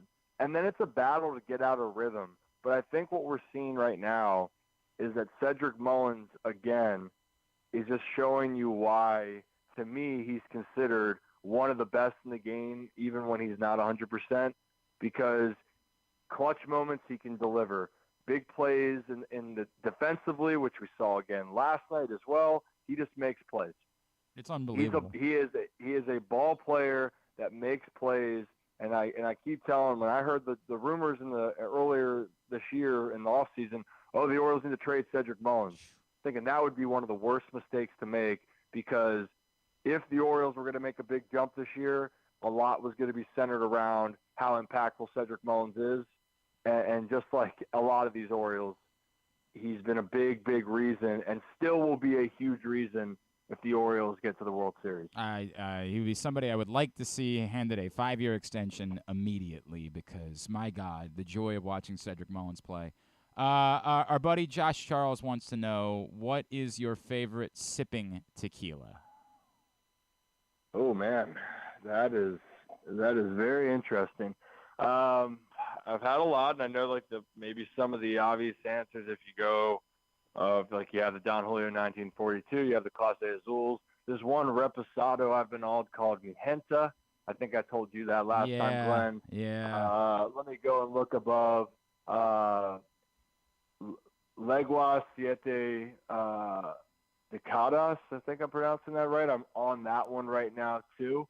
Yeah, and there's one called Grand Mayan, and I can't find it many places else. I love that one. I don't have a problem, by the way, with tequila. I'm a guy that actually just enjoys having a nice glass. That's what sipping tequila is, right? Yeah, but anyone that's listening goes, man, Ryan might have a problem. I swear, this is all for responsible enjoyment. But those are a list of a few. I understand, and I support responsible behaviors like this. I support that. And what Ryan's also saying is, if you have an important baseball game to play tomorrow, maybe you should enjoy some sipping tequila tonight, because you might end up having a 3-hit game tomorrow. I think isn't that what we learned? I'm saying that, but I will say, if I'm celebrating going to the postseason, I might have more than just this. Right, might be more. I'll say that as well. Josh wants to pass along that he loves you, so and I love Josh, so that's a really cool thing. Tell him the same. Reciprocated. Yeah, he's the man. Hopefully we can meet up at some point too. We will. Let's all. You know what? Let's talk about that more. The off script with Rip Pod, of course. A Rip and Rock, right, is the other one. What else do I need to plug for you? Oh, geez. Yeah, I mean, I do stuff then on YouTube. Do live shows Monday and Thursday, talking baseball and football. The off script with Rip is revamping up for season 2, so stay tuned on that. Yeah, and then Rocco and I are kicking it still on the pod each week, and yeah, that's really it. I'll save you the rest of the time, but I appreciate you always plugging, and I hope for you and our league you can get back in the win column this week, Glenn. As long as I may Cooper Kupp never return to the field. No offense, nice guy, but may he never return to the field. At Ryan Ripken on Twitter. Love you, brother. Always appreciate it. Yeah, I mean, I don't know what else you say about Cedric Mullins. I was trying to think of that. I thought about doing that as a segment today, our personal greatest performances hungover. Like our most remarkable hungover accomplishments. Actually, you know what? We could do that. Here, tell everybody what's going on at Live Casino and Hotel, if you don't mind. Yes, I will do that. I want to tell you about David's over at Live Casino and Hotel Maryland. Something new over there at Live, so you can check out David's new menu featuring barbecue ribs, strawberry cheesecake waffles, Blue Bay mussels, and of course snow crab legs by the pound, and your perfect gin and tonic just a shake away as you craft your perfect combo. And be sure to stay for live music every Thursday through Sunday. That's at David's, the new restaurant over at Live Casino and Hotel Maryland. And their new menu with everything over there at Arundel Mills. It must be 21. Please play responsibly. For help, visit mdgamblinghelp.org or call 1-800-GAMBLER. I feel like the answer to me has to be work-related. The number of times that I had to go in and do a 6 a.m. show on the old radio station that doesn't exist anymore. Like now, because I stopped drinking, right? Like so now when I do the morning, when I fill in on the morning show on 105.7 The Fan, I'm not hungover. But, no, I assure you. But when I was doing mornings on the old radio station that doesn't exist, like, I was hungover 22% of shows, something like that. I mean, I was in my 20s. Like, it was regular. It was a common occurrence for me to be quite hungover. Drew will tell you, in fact, that like the second morning we ever worked together. The second morning was the morning I ended up in a ditch. So it wasn't this particular day. That's a straight shoot. Second morning, I was working with Drew. I did not show up. And I woke up in the waiting area of Upper Chesapeake Hospital. And it was because I had driven into a ditch on Bradshaw Road and had just passed out, like just exhaustion. I was still adjusting. I had driven from Phoenix to Baltimore without stopping. Stopping to pee, without stopping overnight, right? Like, I'd stop to get gas, I'd stop to pee, but I didn't sleep. Like, I just drove straight back and got back on Sunday and had to go to work on Monday, right? Like, that was like an idiot. I didn't take a day off. And I was exhausted. And some good Samaritan drove by, straight shoot, got me in their car, drove me to Upper Chesapeake, and then the people at Upper Chesapeake were like, he seems to be fine. And I was just in the waiting room at Upper Chesapeake. I'm like, what am I doing here? Jeez. I had to call my sister, and then I got all these. I was definitely fired that day. I was fired from the job because I didn't show up. And I had to, scramble to try to explain the story. And I remember Drew, who I barely knew at the time, just being like, are you going to be at work tomorrow? I was like, yeah. He said, okay, then we're good. Let's just see you tomorrow. But one day that week was the first time that I ever left the note on the console, I'm sleeping downstairs. When you get here, if I'm not awake, wake me up. And that was a regular occurrence during the time that Drew and I worked together. And the number of times that I would hear from somebody, dude, I thought today's show was really good. And I'd be like, I don't remember any of it. Man. I don't remember. Now, part of it was hungover. Part of it was also exhaustion, right? Like sleep deprivation. So you're one of those people that, as Ryan said, you perform better. I would go out until 1 a.m, whatever it was, and then be back at work at 5:45. That was a regular thing. So it was. I would have to think that qualifies as my greatest hungover accomplishment. And I had to put up with Forrester on top of it. Think about that. I wasn't just doing radio. I was doing it with Drew. It's a miracle. How did we not end up getting booted off the air? How did we not end up fired? That has to be my greatest hungover accomplishment, right? Wow. That has to be the answer, doesn't it? I guess so. Yeah, definitely the Drew part, definitely. Yeah, obviously does help boost years with that. I'm trying to think of what. I don't know, just generic, because I would always, have to go work a game, typically at Towson, the next, Go ahead. You got a hungover? Come on, Colson. Yeah. Shit, Colson wants to get in his. Sorry, go ahead. And definitely dodgeball, of course, because we're going out the night before, and then we come back and just dominate kids. Right. Dodgeball. Yeah, so dodgeball. That's probably definitely up there. That's on the list. What about yours? What's your greatest hungover? I was the national sales manager at our former company. Yes. Well, it's Griffin and I's current company again. Oh, then I shouldn't mention Odyssey. That's not yet. So apparently Griffin's the most popular guy there because he got a backpack. I saw that. You guys have no idea. And I pay them money to advertise. Do you know what they've given me?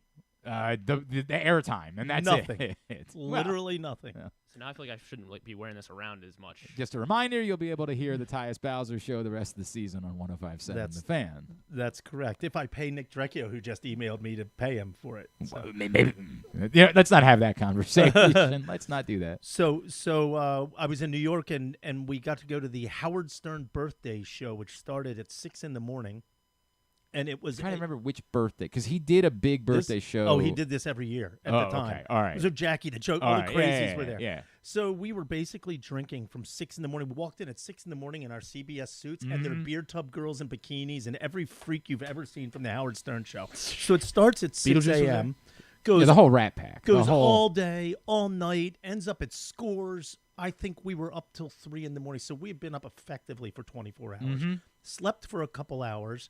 Then we had to go in, two of us, and hold a sales meeting with the entire CBS national sales staff. That is an impressive hungover. and then we had to go on appointments with them all day. And at one point, we walked into an office with a lady who was a big-time advertising buyer who had been the day before at the Howard Stern event. Yeah. And she said, "You guys look horrible. How about if I close the door, because smoking was allowed in the offices then. This is in the Wow. late 90s. This is going They back a still bit. had- Yeah. And she said, close the door. I'll sit here and smoke my cigarettes, and you guys can nap for an hour. Oh, now that lady's a hero. So we sat in her office in the chairs in front of her desk, put our heads back, and napped for like an hour and 15 minutes while she sat there and got her cigarettes All right, on. that one's good. I was reminded, thinking of that radio the last ever HF festival. Right? I was there. So were you there for the one? This was the one at Merriweather. Oh, no. I was at You were at M&T the Bank one Stadium. at the stadium Yeah. with Billy Idol and the Foo Fighters, which was awesome. That was a great one. But then the following year, Coldplay, I think. Coldplay 100% played that one. And That then- one was a And then what's his name? Forgot the words and walked off stage. Echo and the Bunnymen. Yeah, Echo and the Bunnymen, Lips Like Sugar. They came out to do Lips Like Sugar, and then they just walked. They literally 2 bars into the song. Everybody was like, "What the hell just happened?" They just walked off the So stage. that one was a great one, and that one was the most miraculous one because that was after HFS had been killed. Yeah. And basically, by the will of Tim Virgin, that HF festival happened. Then the one the following year was the weirdest HF festival of all time because, like, it was barely an HF festival. It was more just like a music fest that they called an HF festival. Right. It was Kanye West and like the Counting Crows. It was just this like bizarre. Now look, I at the time everybody was a massive Kanye West fan at the time because it was when his music was still good and before he lost his mind. And so I had this like just vibe about me because this was the first time that like I mattered. Right, And I got you. They were letting me introduce bands, and I was hosting. And you were in the back. you were in the green Gina room Crash and I were doing interviews, and like I felt like a big deal. And there were chicks throwing. I was hanging out with Drew Barrymore. That's a straight shoot at this HF festival because she was dating one of the guys from the Strokes. I absolutely love her, and I know it's age appropriate. I swear to God, I had forgotten that I was supposed to introduce a band on the second stage. And I think it was Taking Back Sunday maybe, and I'm bolting, like literally bolting, and I barrel into someone in the process. Later in the day, I'm having this conversation with Drew Barrymore, and I'm like, by the way, did I ever say my name's Glenn? She's like, yeah, but we also met earlier today. It was her. No way. You heard Straight shoot. my Drew Barrymore. I swear to God. Straight shoot. That happened. So this Age of Festival is just amazing, right? But it was Memorial Day weekend. We did a 2-day thing, Saturday, Sunday. Did she have like the little lisp when she? Yeah, I mean, like a little bit, I mean, she's Drew Barrymore. That's who it was. It was awesome. Don't get me wrong. It was super. It was so cool for me. Griffin's disgusted. So we're going like we got a hotel, like we're going crazy, and all of a sudden, because this is when I was on the show with Ed Norris. That was the midday show on 105.7 at the time. And Monday was Memorial Day. So I was just working under the assumption, of course, that we were off on Monday, that we were good. Radio doesn't stop. Yeah, we were rip-roaring. At the time, that was the way it was. Like, you think you get a day off? Like, and in fact, a day off after HFS, after we have stories to tell, so on Sunday night, I mean, we are bombed. Jeremy and I have talked about it a lot. At one point, Cypress Hill invited us all to get high with them. Like, it was one of the great weekends of my life.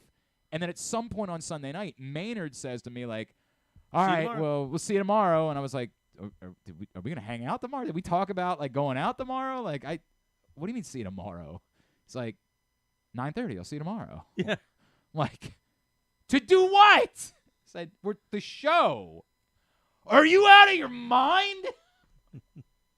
And so I walk in, and I remember Ed looking at me and saying, you look like you probably smell. Yeah. And I was like, I definitely bet haven't you showered. did. Yeah. There's no question that I haven't showered. But I consider that show to be one of the great hungover performances of my life because it was. You pulled it off. Yep, 100% after that type of weekend. You find out you just need to focus for a couple hours. And right. And then exactly, it's all you're thinking about. Then you go sleep. 2 o'clock.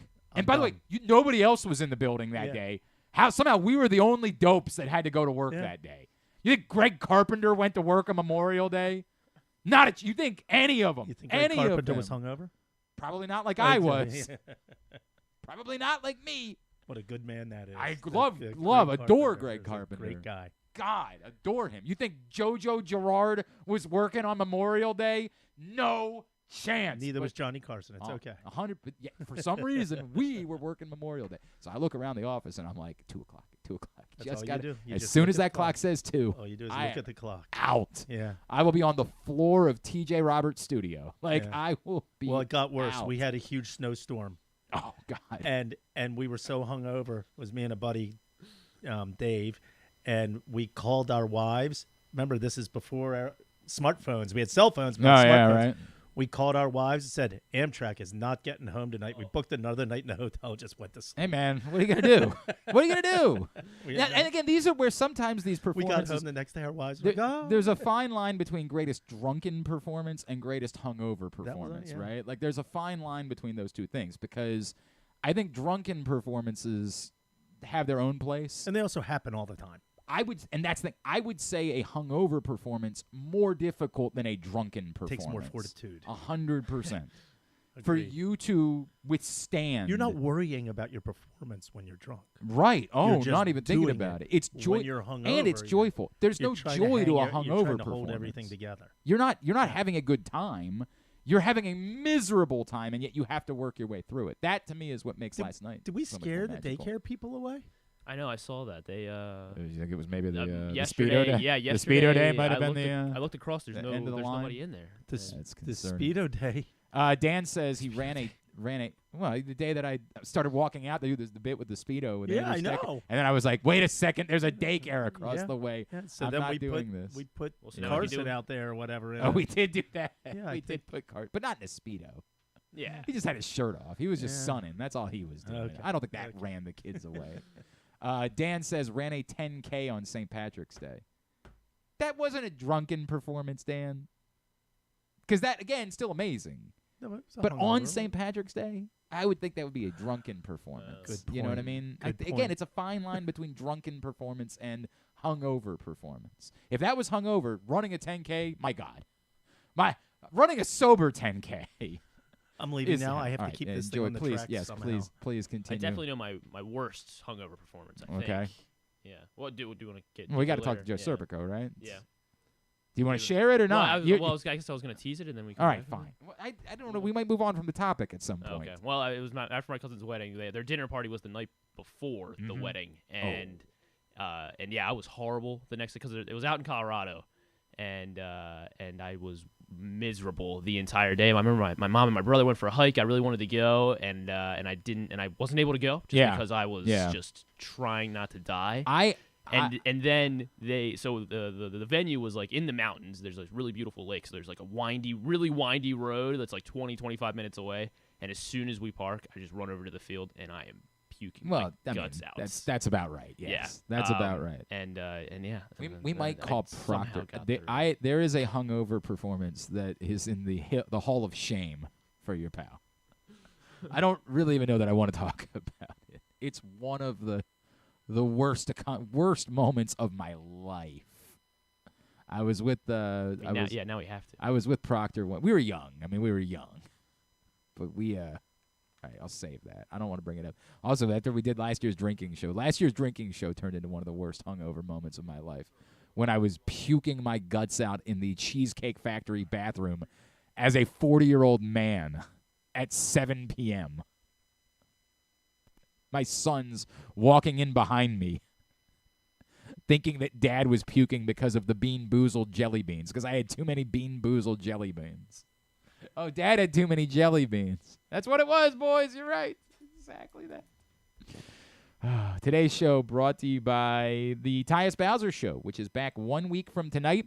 We will be at Guilford Hall Brewery Tuesday, September 26th, the next Tyus Bowser Show. Tyus and his special guests will be coming to your neck of the woods all throughout the season. You can find out more at PressBoxOnline.com/Bowser. Just an opportunity for you to come out, hang out, meet some of your favorite players. It's such a cool atmosphere. It's such a fun event. And the show, as we mentioned earlier, you can hear Friday nights on 105.7 The Fan, or throughout the week. You can watch it live on PressBox's Facebook or YouTube pages. But there's nothing quite like being there. Next Tuesday night, Tyus Bowser Show, Guilford Hall Brewery in Station North, which is, if you've never been, what a cool place that is. Food's great. Beer selection amazing. And the space, it's a big, you're not going to be smushed in. It is a big, beautiful space for doing the Tyus Bowser Show. We love doing the show there. Come join us. It's all brought to you by Superbook Sports and HelpMyGamblingProblem.org. Let's help your fantasy football problem right now. It is time for us to preview Waiver-Wire Wednesday. He is PressBox fantasy football expert Joe Serpico, and he is with us now here on GCR. Joe, good morning, bud. How are you? Glenn, good to talk to you. Let me make a note that there's only 3 teams that are 2-0 in our PressBox league, and you and I are 2-0. Hey, look at us. Look at us. Who would have thought? Who would have thought? Not me. And that, despite the fact that, as I learned, that's actually my Justin Fields league, and he stinks. And yet, somehow, I'm 2-0 in that league. So that is miraculous. Obviously, the conversation starts this week, Joe. A very unfortunate scene last night in Pittsburgh. Just a horrible injury for Nick Chubb. So we begin the conversation with Jerome Ford. Clearly a priority for Nick Chubb owners, but I would think that this is one of those situations where, you know, even if you're not a Nick Chubb owner, it's probably worth putting in a few bucks at least a claim on trying to grab Jerome Ford. Yeah, absolutely got to agree with you there. Extremely unfortunate injury to Nick Chubb.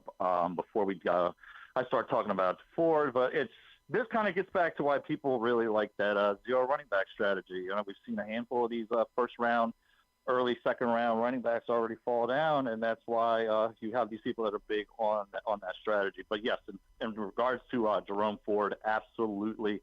Whether you have Chubb or not, if you're looking for running back help, he's somebody that is going to take over, at least for now. Everybody keeps wanting to say that maybe Kareem Hunt might be a guy that comes back. I just don't see that happening. I think people are forgetting the friction between him and the team last year, so I just don't think that's going to be a thing. I think this is going to be Ford's job the rest of the year. So yes, that is somebody I'm definitely throwing a couple fab dollars on. What is that number that you're willing to throw? So I'll give you an example. We just had our buddy Ryan Ripken on. In his league, we have $100 for the year. I am not a Nick Chubb owner, but you know, again, I do think that this is a player that's worth spending. How much would you say it's worth spending for a Chubb owner, and then maybe for someone who isn't a Chubb owner? So I'm in a similar league where $100 is, you know, kind of the currency to be having. My initial bid has been $5. Just to kind of see. That's because I am a little bit strong at that running back position, so I don't necessarily need him. But if you're in a spot where you need him, I think I alluded to this last week.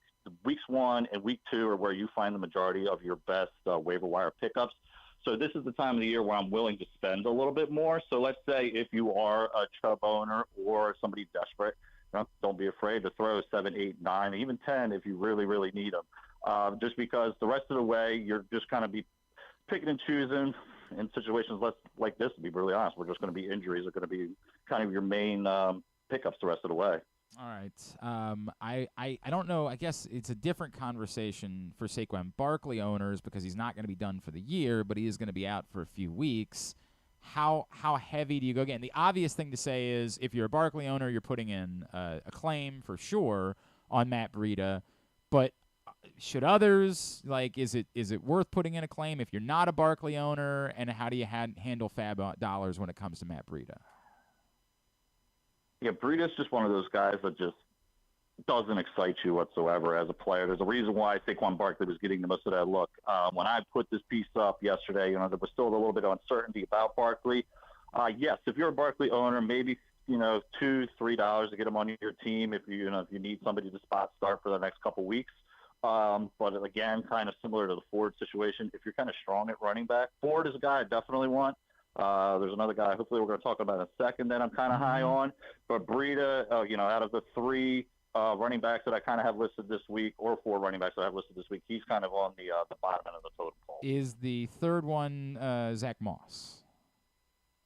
He's one of them. Zach Moss is definitely somebody you've got to consider as well. But then, again, we got to kind of see what his situation is moving forward. You know, we're 2 weeks away from Jonathan Taylor being able to come back. Does he come back to the Colts? We don't know.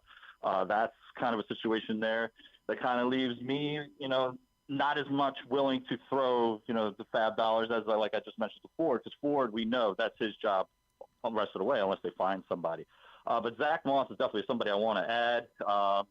at least kind of see how things play out for these next couple of weeks. You're kind of hoping that Jonathan Taylor gets traded. And, hey, he might be a guy that ends up in Cleveland, and then I'm completely wrong about this Ford thing. So what do you do, again, like what do you do if you're – is it only – Zach Moss, if you're a Jonathan Taylor owner, you haven't been counting on anything. So what are you doing? Who's putting a claim in for Moss?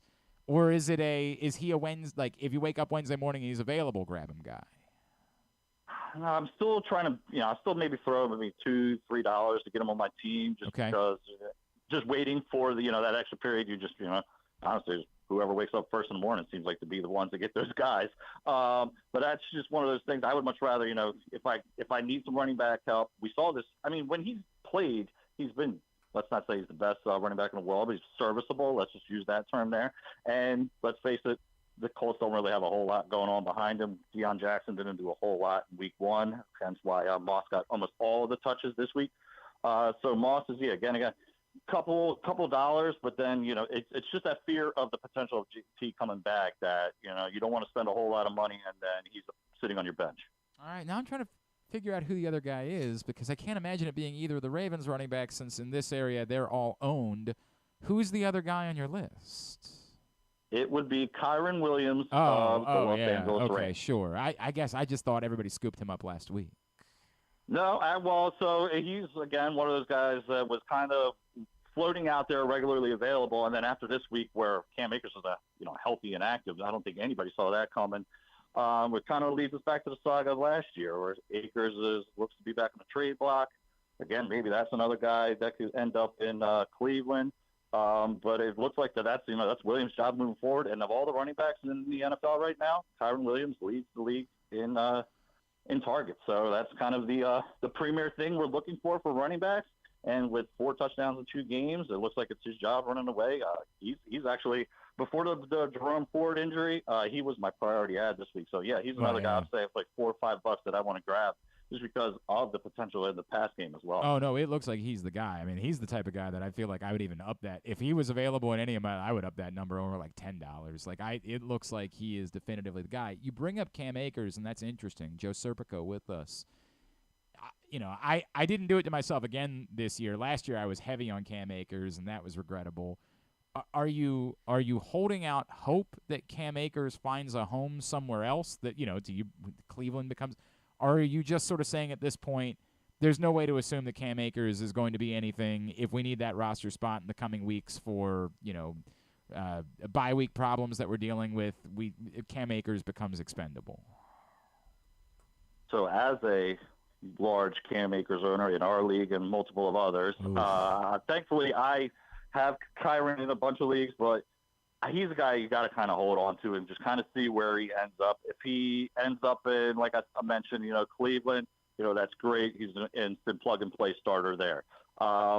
We've seen that there's really doesn't seem to be any loyalty to anybody down in Miami. Could Cam Akers, who played his college ball at Florida State, could he end up down in Miami and take over that job there? And then, I mean, if it's a handful of jobs around the league, we're going to see injuries. We're seeing them as they come and go. So, it might be one of those things where, yes, you're kind of holding on to him for a week or two, not getting anything out of him. But once he finds a home, which I think after, the trade process kind of was a little bit later last year, it seems like they're starting it earlier this year, he should be somebody that you could be able to put in your lineup. Hopefully. Yeah, I couldn't do that to myself again after what happened last year. There is just no. I've got no choice. Let's put it that way. I understand that. All right, Joe, let's go to wide receiver. I know that there are some guys like if Romeo Dobbs is still out there somehow, if Tutu Atwell is down. It was weird. I all of a sudden looked at one of my waivers last week, and Gabriel Davis was sitting on the waiver wire. I'm like, what? Like, what is going on? So I picked him up and played him and was very happy about that. But some of the next group of guys, the guys that, are probably not owned, right? Because those guys are mostly owned.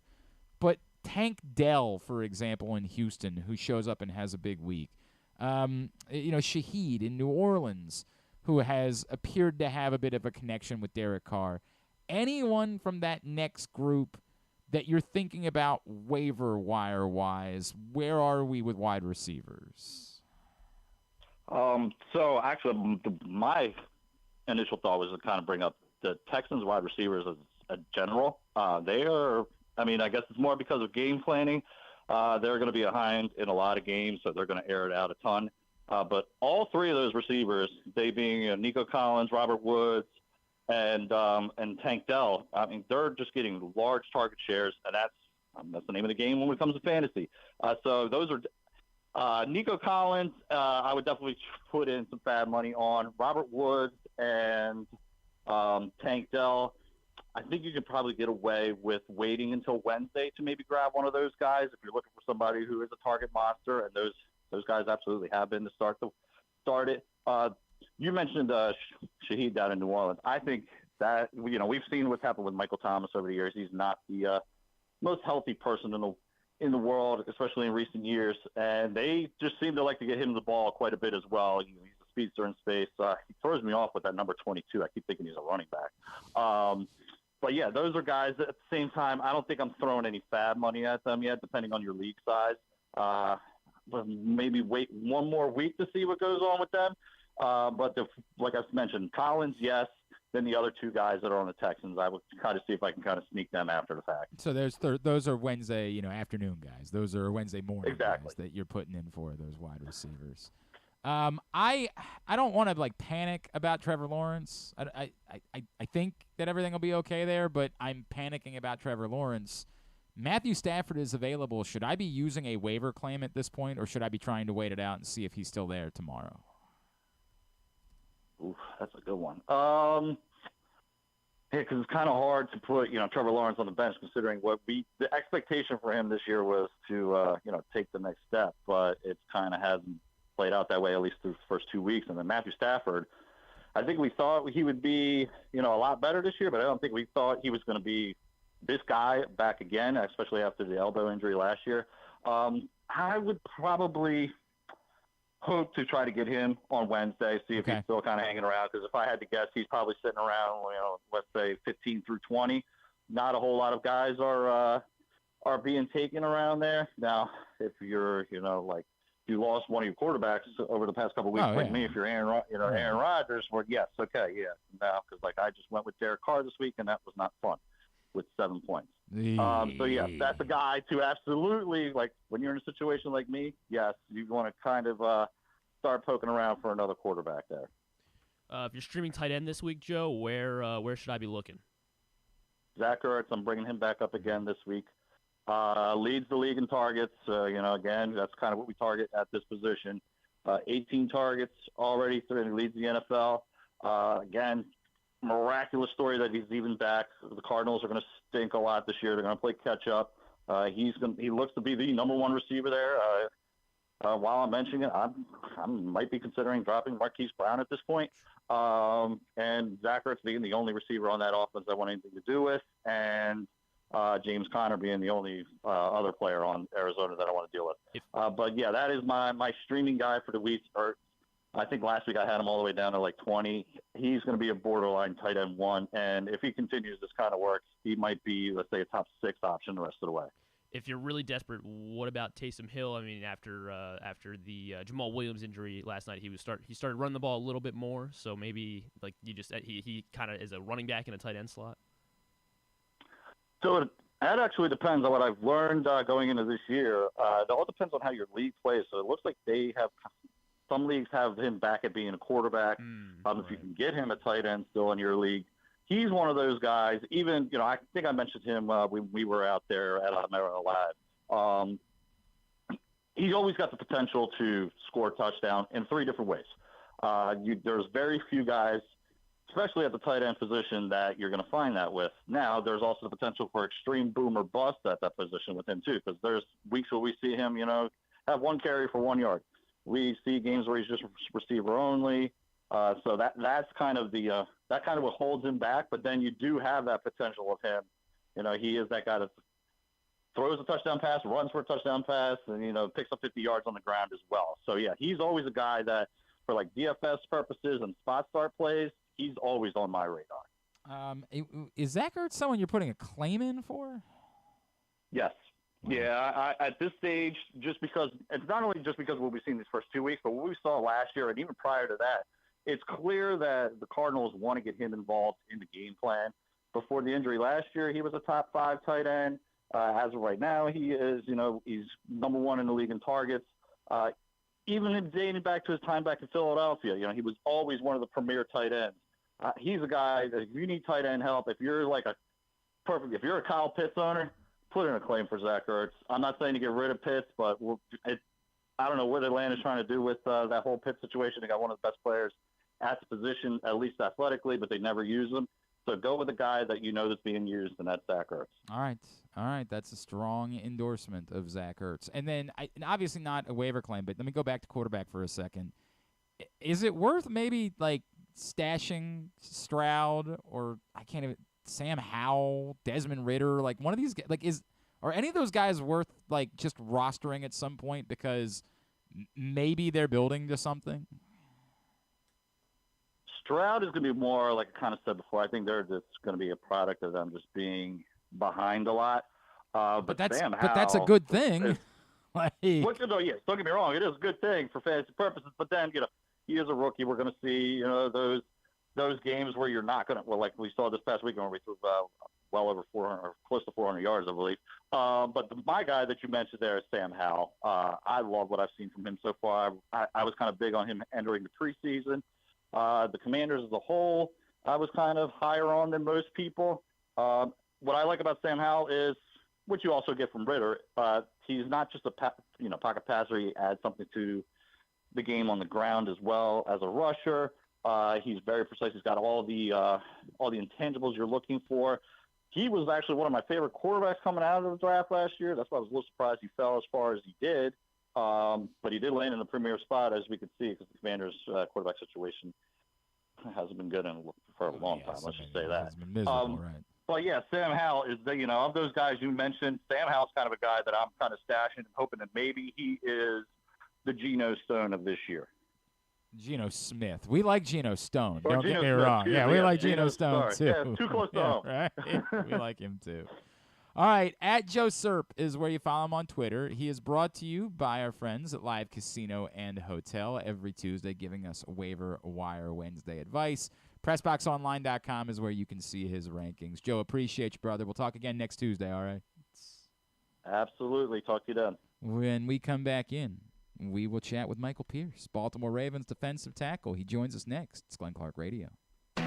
Why bet with the big boys this football season? Instead, try your hand with the local book, Superbook Sports, this fall. Superbook Sports is the book next door. Just a dedicated team of the best odds makers in Las Vegas, making sure you get the best prices and parlays anywhere. And now, Superbook will give you a bonus of up to $250 when you sign up and wager on the same day and use the promo code GlennClark23, GLENNCLARK23. So bet with the best and use the promo code GlennClark23 this football season with Superbook Sports. Visit superbook.com for terms and conditions. Gambling problem? Call 1-800-GAMBLER. Maryland drivers, did you know you can save up to 77% on tolls with an Easy Pass Maryland discount plan? That's right, 77%. It's never been easier. Pick the plan that's right for you at driveeasymd.com. We'll keep you moving.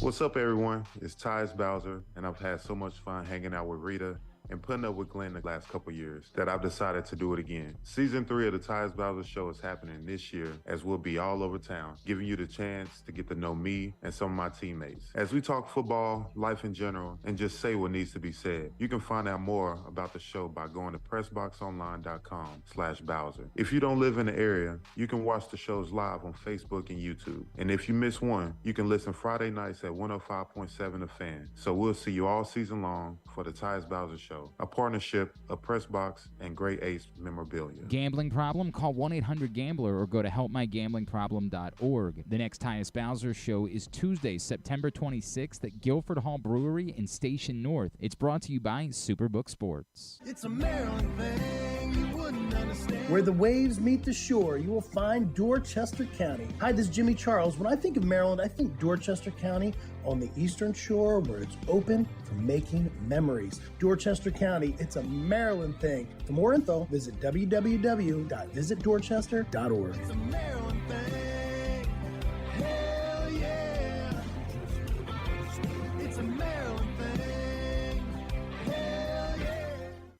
The Baltimore County Police Department is hiring. Entry-level officers start at over $60,000 and over $64,000 for lateral officers, with $10,000 signing bonuses available. Plus, cadets start at over $32,000. Great benefits are available like medical, dental, and vision insurance, tuition reimbursement, 15 sick days per calendar year with no limit, career advancement to more than 20 specialized units, and more, with further incentives for military service members and veterans. A passion for service, a career for life with the Baltimore County Police Department. Find out more at joinbaltimorecountypd.com or call 410-887-5542. Must be a United States citizen, have a valid driver's license, and a high school diploma or GED equivalent.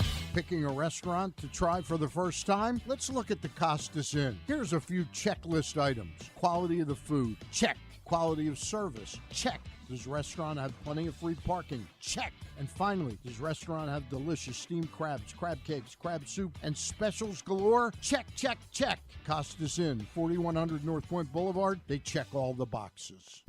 Visit Harford County this fall. Celebrate arts across Harford September 15th through the 30th with dance, theater, music, and visual arts. September 29th through October 1st is the largest Italian festival in Maryland, featuring entertainment, cooking demonstrations, a bocce tournament, and family fun. If you're headed to the Maryland 5-Star, stay and play in Harford County. While you're there, enjoy the scenic views atop the King and Queen seats and experience pumpkin patches, corn mazes, and fall brews along their Harford Libation Trail. For more info, head to visitharford.com. Maryland open. Sure, Glenn may be in his 40s now, but he looks just as good as he ever has, and he's still as sharp as he ever was. And I say both those things without even a shred of irony. Find out for yourself right now by watching the show at facebook.com/PressBoxSports or youtube.com/PressBoxOnline. Print issue of PressBox available for free at your neighborhood Royal Farms and the hundreds of locations around town where you find PressBox. You can read it all at PressBoxOnline.com. Great cover story from Bo Smolka all about Lamar Jackson and sort of the new contract era for Lamar Jackson and the Ravens. And, of course, great college football coverage in there as well. Go pick up that print issue of PressBox. Had to do this a little bit earlier on today because of his, schedule in general, getting ready for another week and getting ready for the Colts on Sunday. But an opportunity to catch up with one of my favorites, Michael Pierce, here on GCR. I always get so excited to talk to our next guest here on GCR. He is one of my favorite people, and it's especially great to have to talk after a Ravens win. He is, of course, Ravens defensive lineman Michael Pierce, and he's back with us now here on GCR. Mike, it's Glenn. It's great to hear your voice, man. Thank you for taking the time for us. Oh, no, man. It's always a pleasure to be a guest with the show, man. I appreciate the time. Dude, I saw a moment, and I meant to ask you about it last week, so I apologize, but I saw a moment in the Texans game where you were in the backfield making a play, and the joy on your face, and we've talked about how much it meant to you to come back here and then to have the season end so quickly the way that it did, and to be putting that much work, I'm sure, in the offseason to get back to this place where you could get back out on the field this year. How much has it meant to you, and how much more joy have you had, given all of the trials and tribulations that you have been through, to be back here this season and be part of this thing? Oh, man, it means the world, man. It's kind of hard to put into words. Like I said, I've missed 2 years due to injury, back-to-back.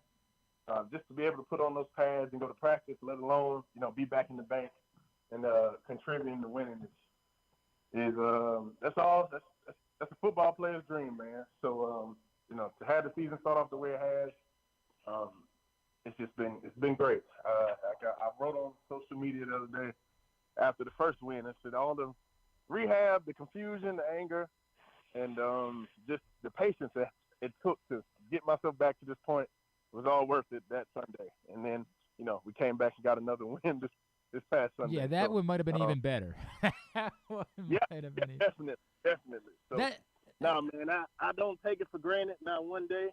And like I said, it's a blessing to be back, with the team. I went to Minnesota, but with the team and just contributing to winning and playing the game I love. It's awesome. I think what you just said there is the thing that struck me most since you've been back. When you say those words, I don't take it for granted. Like, it's hard because you go back to when you were a young person. Like, you had to grind just to get into the league, right? Like, nothing was guaranteed to you when you were coming up. But experiencing it now on this side, like, it really feels like when I talk to you, like, you are at the point where you're like, dude, every day is genuinely a blessing. That, like, you have such an appreciation for just being able to be a part of this thing in this city that's meant so much to you. And in a way, it kind of gives me goosebumps hearing you talk about it now, because it feels even more special than, when you broke through the first time. Yeah, no, definitely, man. I think it was Mike Preston that asked me about the pressure of replacing Calais and all that stuff prior to the season starting. And I kind of just told him basically what you said, man. I don't honestly believe you can replace Hall of Famers.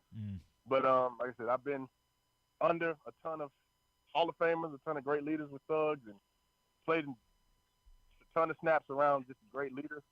And for me to be considered as a leader of the room, it was just a blessing in general, especially how my career started. So like I said, this is a special time for me. And like I said, I really do not take a day for granted. All right, before we talk about the win, because you just brought it up, I've been doing this show with Tyus, and we were joking before the season about how he's kind of become like the old guy in the room, and how he's only 28, and yet like all of a sudden he's the guy everybody else is looking to, and he's like, yo, what the hell?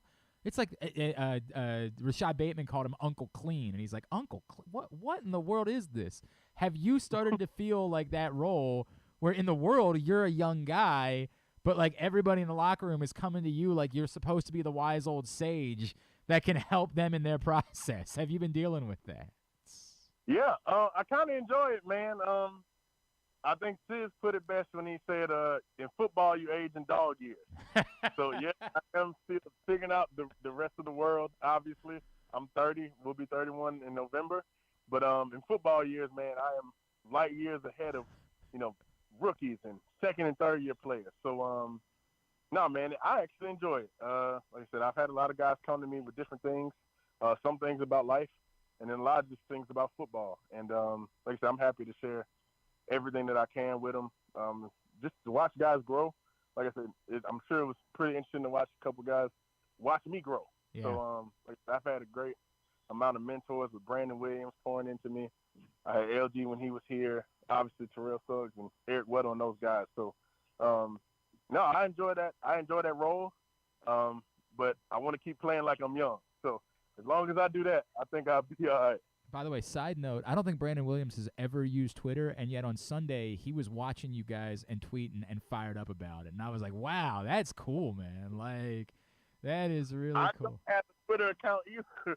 So, no, that's awesome. I had to check it out. Dude, you got to – like, he was invested. It was really cool to see. I love Brandon too. Michael Pierce is with us here on GCR. This was, like, there's wins, and then there's ones that really feel like they mean more. And I know you guys are already in that point where you're shifting towards Indianapolis, and you got to continuously be goal-driven. But I sensed in the conversations that I had with everybody last week, and I was talking to Zeitler yesterday, like, this one really did mean a little bit more, right, to your group. And everything, that you guys have been through, and, I know how emotional it was for everybody with J.K. going down. How much did this one in particular mean to this team? It meant a ton, man. Just to watch how our season ended last year, knowing that they ended our season. I mean, they ended our season, I think, either my third year, stopping us from going to the playoffs. So, obviously, in division game, those always mean a ton. But just the way our season ended last year, and like I said, their team has been one of the top teams in the league, not only our division, for the past few years. So to get that win meant a lot. Like I said, to do it over there, knowing that they have to come see us at home later on in the year, that was huge, man. So like I said, you don't play with your food, you just knock it out. So we got that done, and now they have to come see us, and we'll be ready for them when that happens. But nah, man, that was a big win. Michael, everybody talks so much during the week about, I referenced JK, but you guys, I think the word decimated would come to mind. Like, there were a lot of guys that were sidelined.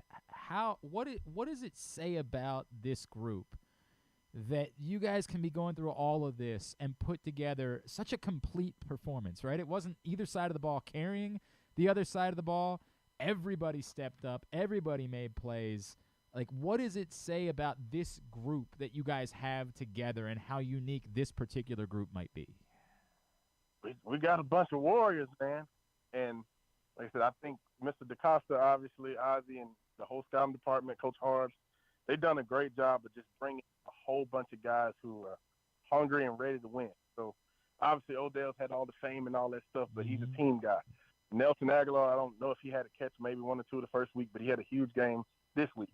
Obviously, Zay took a whole nother step. And, defenders like AD came out and did his thing. B. Steve. All those guys that, don't necessarily get as much press as those receivers, those number one corners like Marlon and all them, they really showed up and they played a heck of a game. Obviously, Geno as well. So, man, we got a whole bunch of Warriors. And, like I said, everybody says they want to make it to the Super Bowl and whatnot.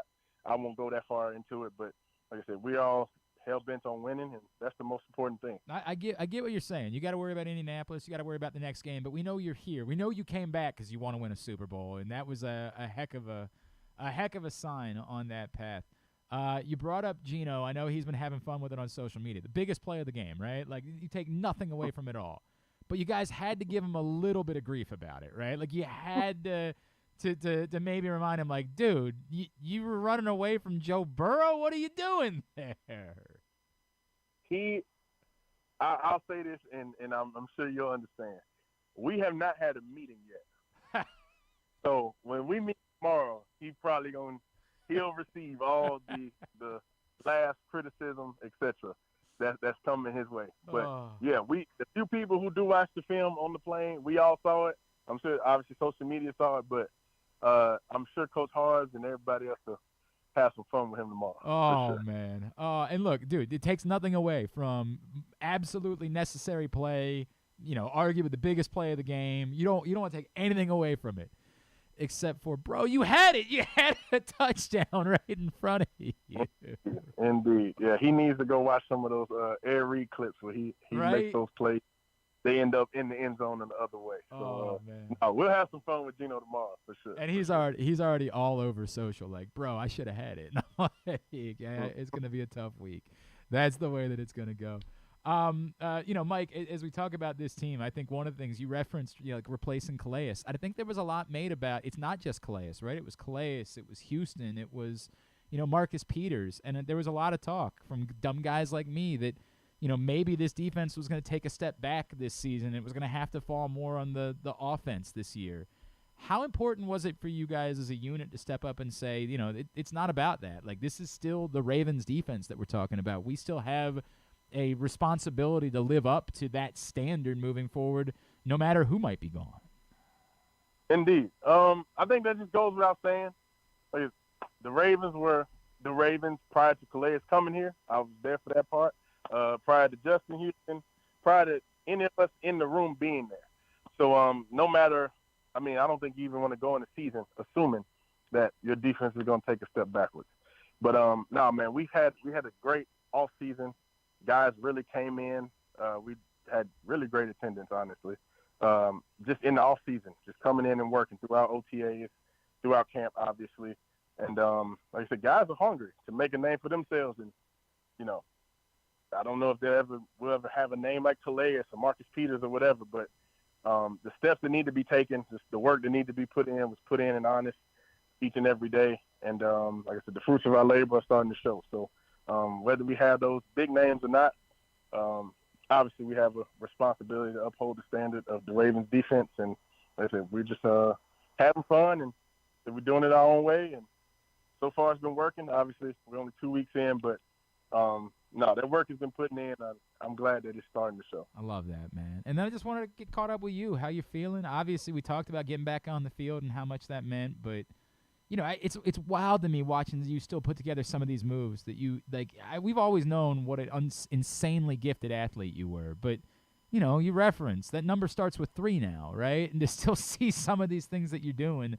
How good do you feel? How have you managed to stay in the shape that you stayed in throughout dealing with all these injuries the last couple of seasons to still be the freakish athlete that you are at this point in your life? Oh, man, I feel great, man. It's just a testament to God just giving me the ability to get back healthy. My wife for staying on me when I was down on myself. And just the guys and the people I've had throughout rehab with Dr. Curl doing my surgery. The training staff, making sure I was back healthy. When I went back home for the off season, Garrett Trumer at Godspeed did an amazing job with me. Just being dedicated, man, and knowing that I love this game, more than any other thing that I've ever done in my life. So for me, the work wasn't the question. It was just about if my body could hold up to getting back to speed and getting back to doing what I believe I'm able to do. So, man, I've had an amazing team around me, starting with my wife, picking me up on the down days when I don't feel like I'm making any progress. And once I was back to speed, man, just putting that work in. And like I said, Coach Weave trusting and allowing me to be a leader in the room. That's all the other motivation I ever needed, to be honest with you.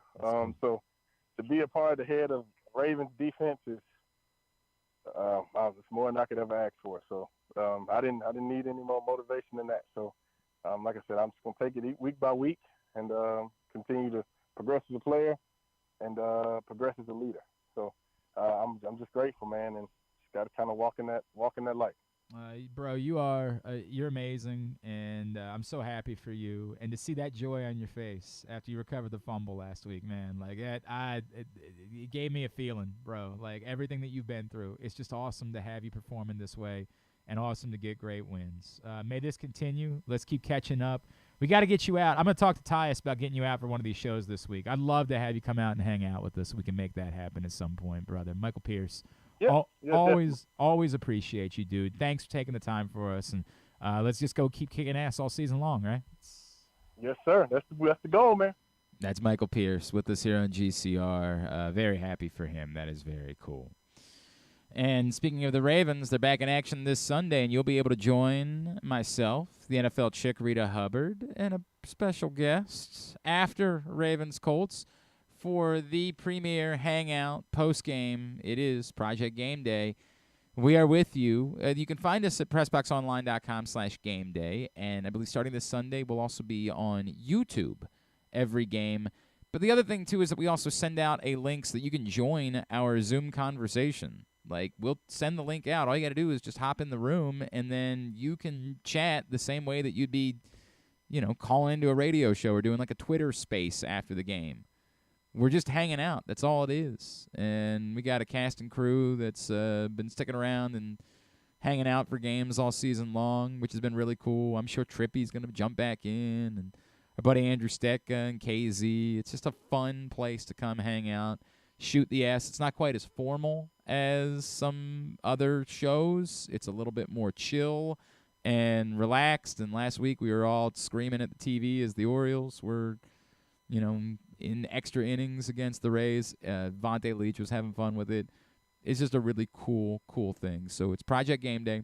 PressBoxOnline.com/GameDay. It's all brought to you by Superbook Sports and HelpMyGamblingProblem.org.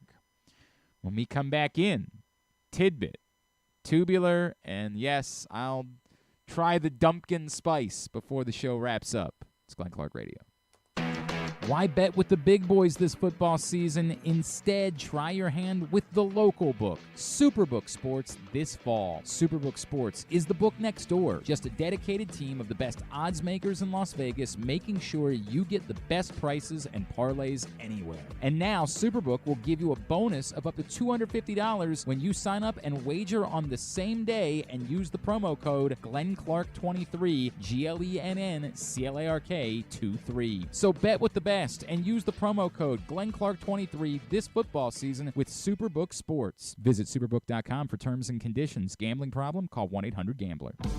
6 chicken tenders made from fresh, never frozen Royal Farms world-famous chicken, a family-sized order of Western fries, honey mustard dipping sauce, and a 2-liter bottle of Dr. Pepper. It's Royal Farms' new Tucker's Tenders Meal. It's Justin Tucker's favorite, and at only $19.99, it'll be your favorite meal, too. The new Tucker's Tenders Meal, available only at Royal Farms. Now you can kick back, relax, and eat like a champion. Real fresh, real fast, Royal Farms. Gambling can be a fun and entertaining experience, but there are risks involved. If you're planning on betting on the game at the casino or on your phone or computer, know your limit, stay within it. Set a budget and a time to stop. Remember, gambling isn't a financial solution, and it doesn't mix well with alcohol or drugs. Know the risks and have a plan before you begin gambling. For free and confidential services, call 1-800-GAMBLER 24/7 or go to helpmygamblingproblem.org. The Maryland Five-Star returns to iconic Fair Hill October 19th to 22nd, marking the next chapter in Maryland's equestrian tradition. Best described as the triathlon of horse eventing, you won't want to miss this thrilling sport. Enjoy a fall festival with local fare, retail vendors, and tons of family fun. Come for the event and stay for the experience in Cecil County, home to the Chesapeake Bay waterfront with vibrant small towns and accommodations to suit every desire. It's the place to be in October.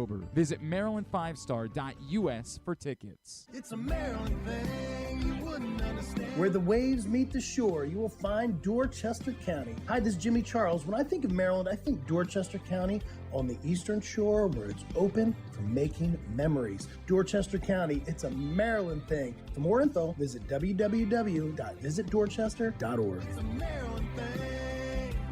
Hell yeah. It's a Maryland thing. Hell yeah.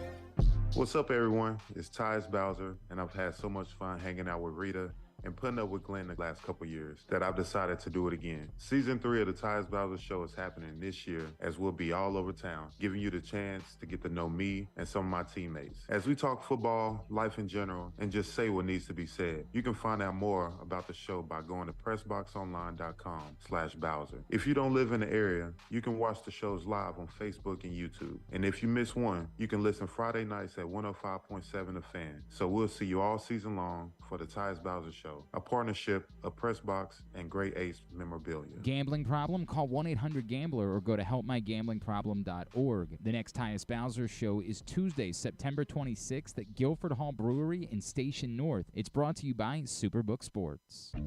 Make the most out of every day in your Toyota RAV4. Available in hybrid or gas-only models. A RAV4 can get you where you want to go in style. Check out buyatoyota.com for deals on new RAV4s from your local Toyota dealer today. All electronic tolling is here to stay in Maryland, and DriveEasyMD.com helps you cruise a little easier. We're Maryland's tolling resource, home to EasyPass, pay-by-plate, and video tolling. It's never been easier to pay your way. DriveEasyMD.com. We'll keep you moving. Make sure you're tuned in every Tuesday for PressBox fantasy football analyst Joe Serpico to get you ready for your Waiver-Wire Wednesday, brought to you by Live Casino and Hotel. And if you have other fantasies you want fulfilled, subscribe to Glenn and Jeremy Kahn's OnlyFans page at... Wait, are people supposed to know about that? So, a lot of hullabaloo the last couple days about the hit that knocked Travis Hunter out. He's going to miss a couple of weeks. And there's a couple of elements to it, right? So, the first is... the kid's name from Colorado State is Henry Blackburn.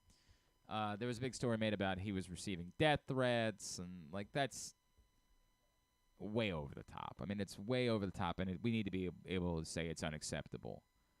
We also need to be able to say, but the hit was unacceptable too, right? Like, that doesn't, none of this justifies anything. These are separate thoughts.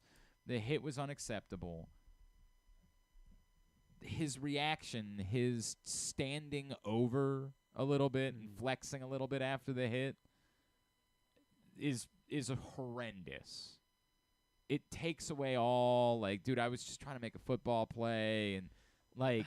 Well, but he couldn't even make that argument anyway, because it was clear. Well, it was clear that it was afterwards, but you can always say, like, these things happen so much quicker than we're willing to acknowledge. Yeah. Like, if he's getting over there to make a play and the ball's not there, for like, we're pretending like this happened 10 seconds after the play was over. That's not the case. All he's seeing is seeing red. There's a ball, receiver coming down the sidelines. He's seeing red. If that guy goes to catch the football, I'm breaking it up. Now, the fact that he stood over him a little bit afterwards, the fact that he flexed a little bit after it was clear, makes the intent question far more legitimate, right?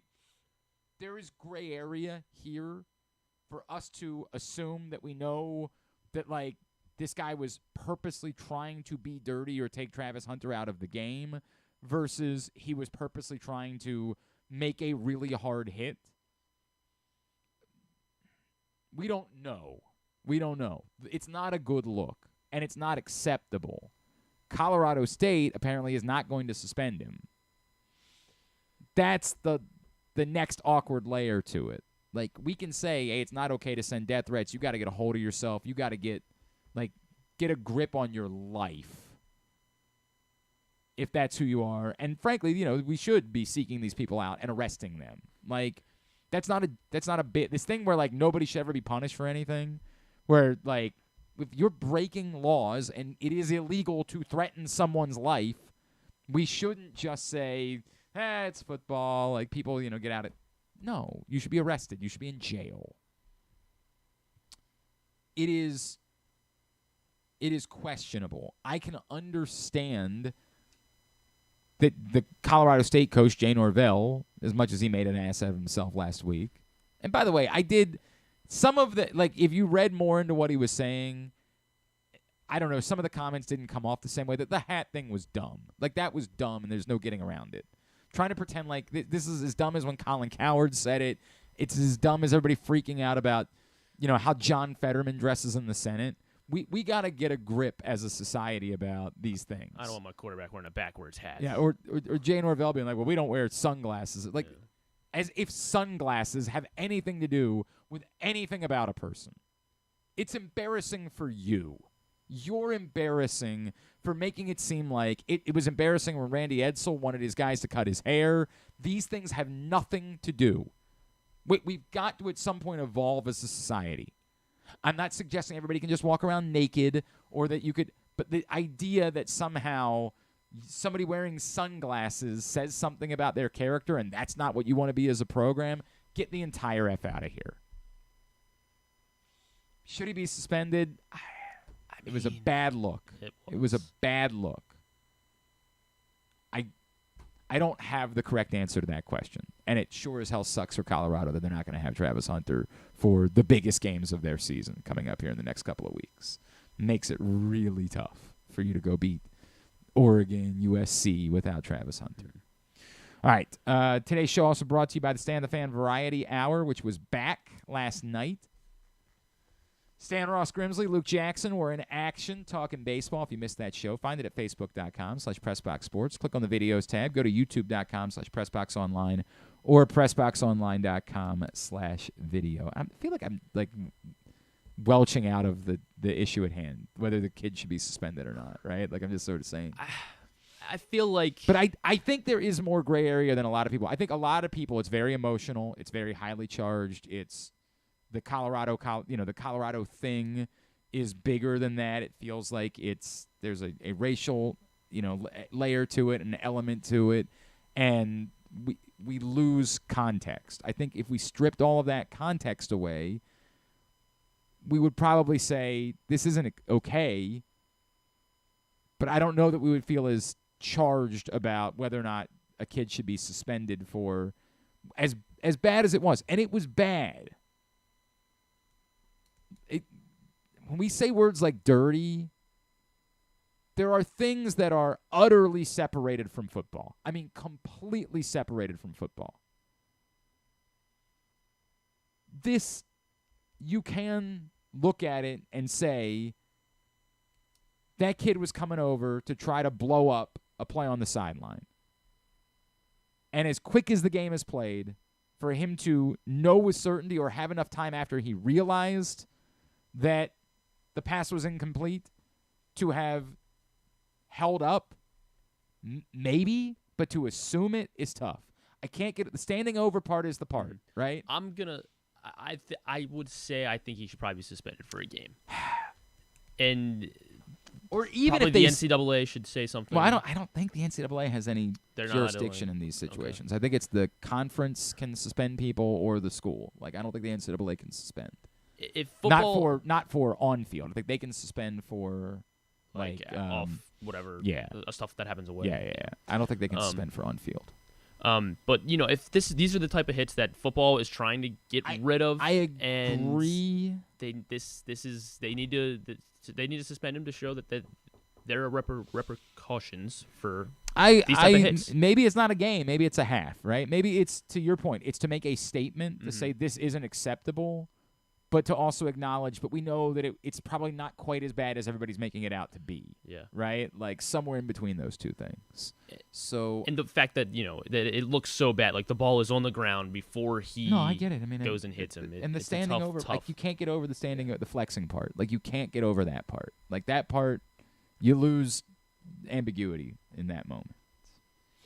All right. I feel like there was something else that popped up today that I wanted, and I never remember, and I didn't write it down. We're so Orioles-Ravens centric right now. Like we're just so tunnel vision, locked in on Orioles-Ravens that like everything else going on in the world of football. There were 2 football games last night. We of course talked about the Nick Chubb thing. Steelers offenses.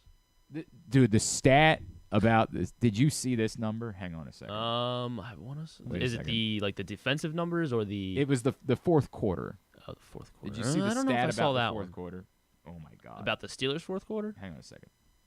Let me pull this guy up real quick. Let me pull this guy up. By the way, what a dreadful night of. I mean, just bad football. Like nothing. And the number. By the way, look at the Sunday night football schedule for the year when you get the chance, and tell me how many games you're actually excited about.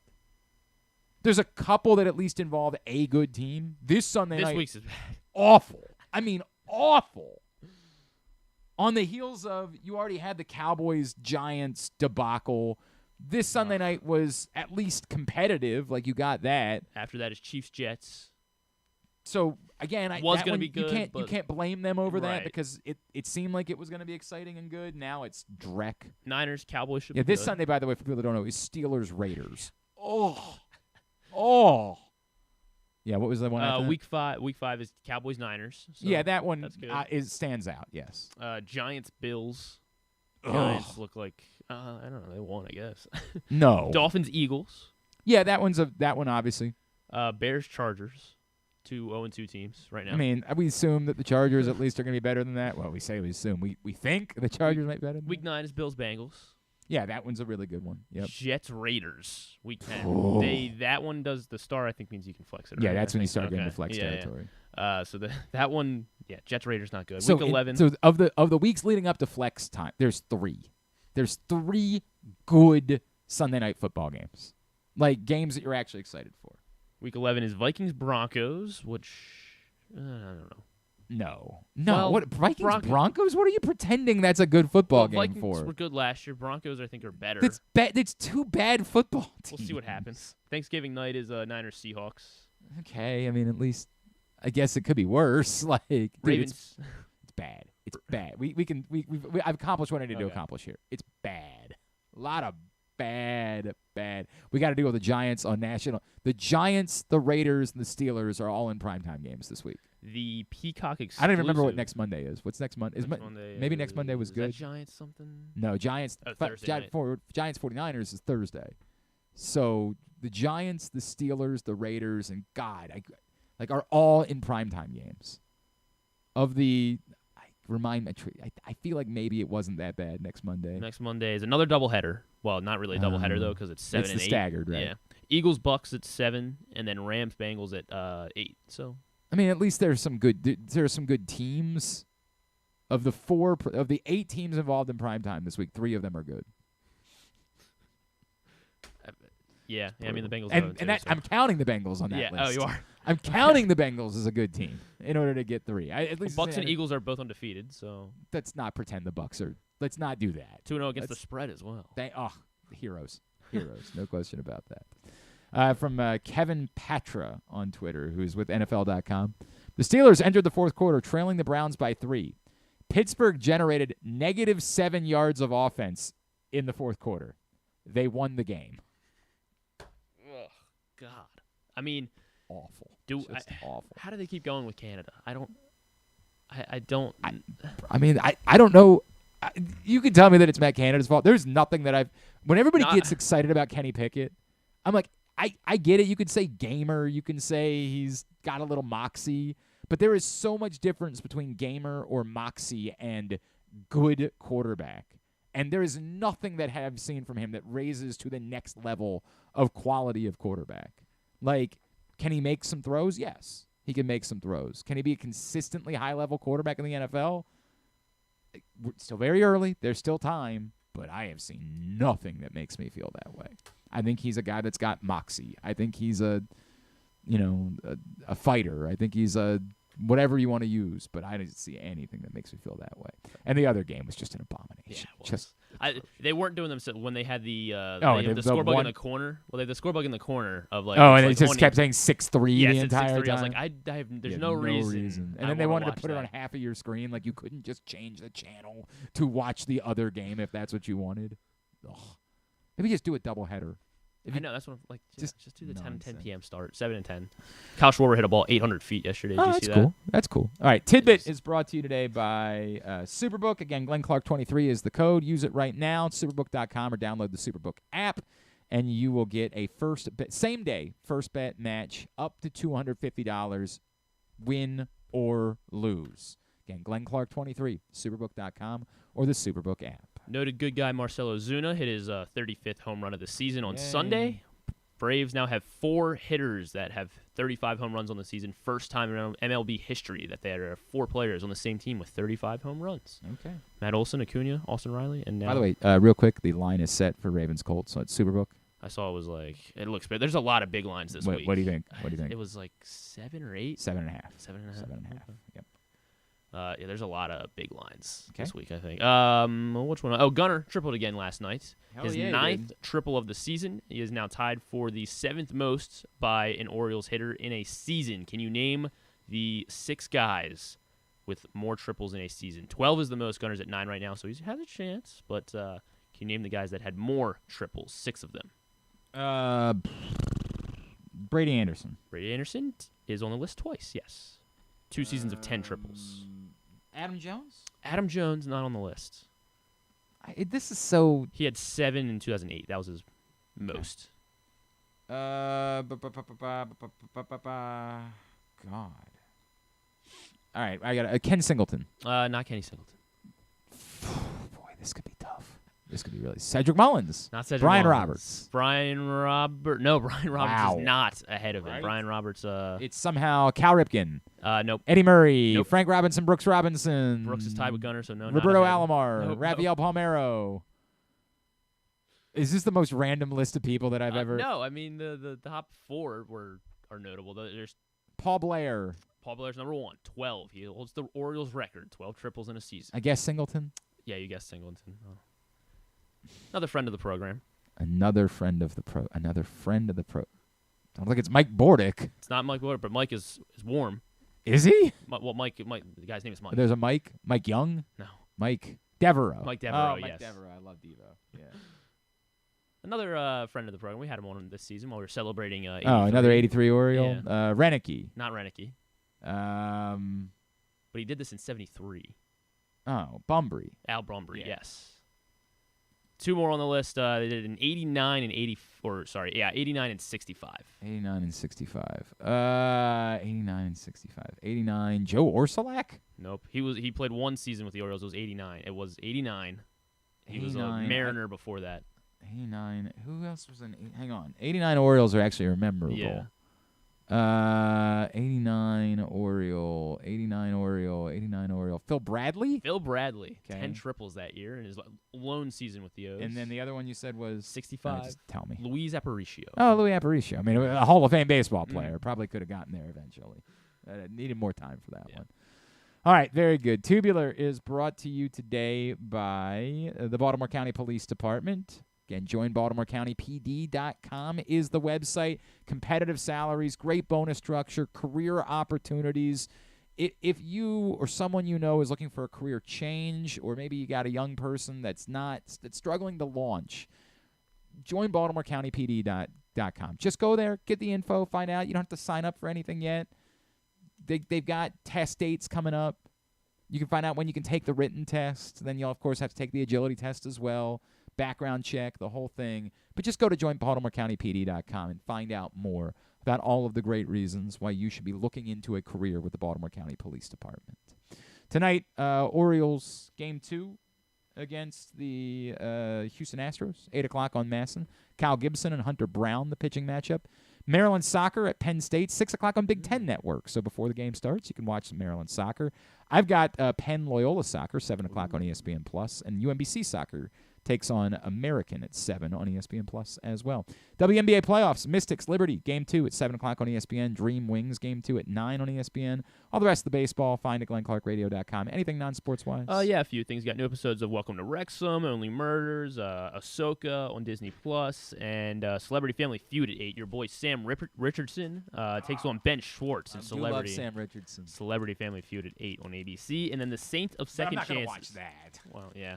The Saint of Second Chances on Netflix. This is the baseball documentary about Bill Veeck, and so like how they kind of brought fun into baseball. It looks really good. Darryl Strawberry has like a long feature on it. It's narrated by Jeff Daniels. Charlie Day plays because it's like a documentary also, but they like reenact everything. What? Yeah, like because Charlie Day plays the young. I'm more than a little confused by this. It looks good. How about we can find it at GlennClarkRadio.com? Yeah. It's on Netflix. I just remember we have to wrap at 12:30 today. Yeah. We got problems. Time problems. So you're working on smell great. These are the Dumpkin Spice Dude Wipes. Oh, by the way, thanks today. I guess I should do all this right now. Thanks today to Ryan Ripken. Thanks also to Qadry Ismail, Michael Pierce, Joe Serpico. We'll get all of it up in the greatest hits section of the Oh my God, it's so good. tab at GlennClarkRadio.com. Tomorrow we will Jake Funk. Yes, the Indianapolis Colts. Drew Forster will be here. Oh, good. That's what we got? Yeah. Oh, boy. Oh, boy. All right. Thanks, everybody at PressBox, all of our great sponsors and partners, Live Casino and Hotel, the Maryland 5-Star, Baltimore County Police Department, Dorchester County, Royal Farms, Costas Inn, Superbook, the Baltimore Orioles, Birdland Sports, Easy Pass, Harford County, your local Toyota dealer, buyatoyota.com. Thanks to Griffin at Griffin_Bass. Follow us Twitter, Instagram, and TikTok at Glenn Clark Radio. Now, can people see me on this yes. one? Yeah. I'll switch. All right, so I can shift over to here. I'm paying off my debt. There we go. Is your mic on the? It should be. Oh, nope, it wasn't. There we go. Talk again. Can people hear me? Will you hear me now? Yes, we do. Right. We hear you loud and clear, Glenn Wonderful. Clark. Wonderful. Here's how we wrap up. Zoom. Here's how we wrap up today's show. All right, so I lost the side bet last week for picks. That's what it is. Big loser. So, yep, as you saw, the Dumpkin Spice Dude Wipes right there. Which, Griffin, I got to be honest with you, they smell great. You just might want to choose to use them moving forward. I mean, they look intriguing for sure. They smell phenomenal. We'll put them out here at the studio. I pulled out like 4 of them. All right, so the bet was that we would use them for wiping, but keep the camera on our face. I don't know. Hopefully. As Jeremy Kahn brought up to me, I'm not sure that the sensation that we'll feel anything different whatsoever. Maybe later in the day. Yeah, I don't think it's going to be like that. But, maybe I'll have more pleasant smelling farts moving forward is the way that it'll go. So here we go. You have joined me on the toilet. Here is the wipe. Oh, just like a regular wipe? I don't know why I thought it'd be like orange or something. No, just a regular looking wipe. And it definitely, the feeling is no different other than, it's a wipe. It's not like toilet paper. Is it potent? Is it like... And, this was probably the worst side bet we've ever done. Oh, it's that bad? No. Well, no, I just don't know what to say here. Like, there was no sensation whatsoever. So the smell isn't like that potent or anything. It's not. The smell is potent. It's a lovely smelling wipe. I would encourage you to wipe yourself with the Dumpkin Spice. They pay us nothing, but it is a very pleasant smell for the Dumpkin Spice Dude Wipes. It is very pleasant, and I guess we can report back tomorrow about whether or not it changes the smell of my farts. Okay. So that'll be the big follow-up tomorrow. Do we need to use a second wipe, you think, or just to make sure? No, I think we're good. I agreed to do one. You're pushing it. Come on. I agreed to do one. But we can use the wipes in general, like for around the office. That'll be nice. All right. Wipe we down good? the table. I did what I was supposed to do. Yeah, I guess so. So that'll wrap it for today. All right. Have a great Tuesday night. Go Birds. Duke sucks.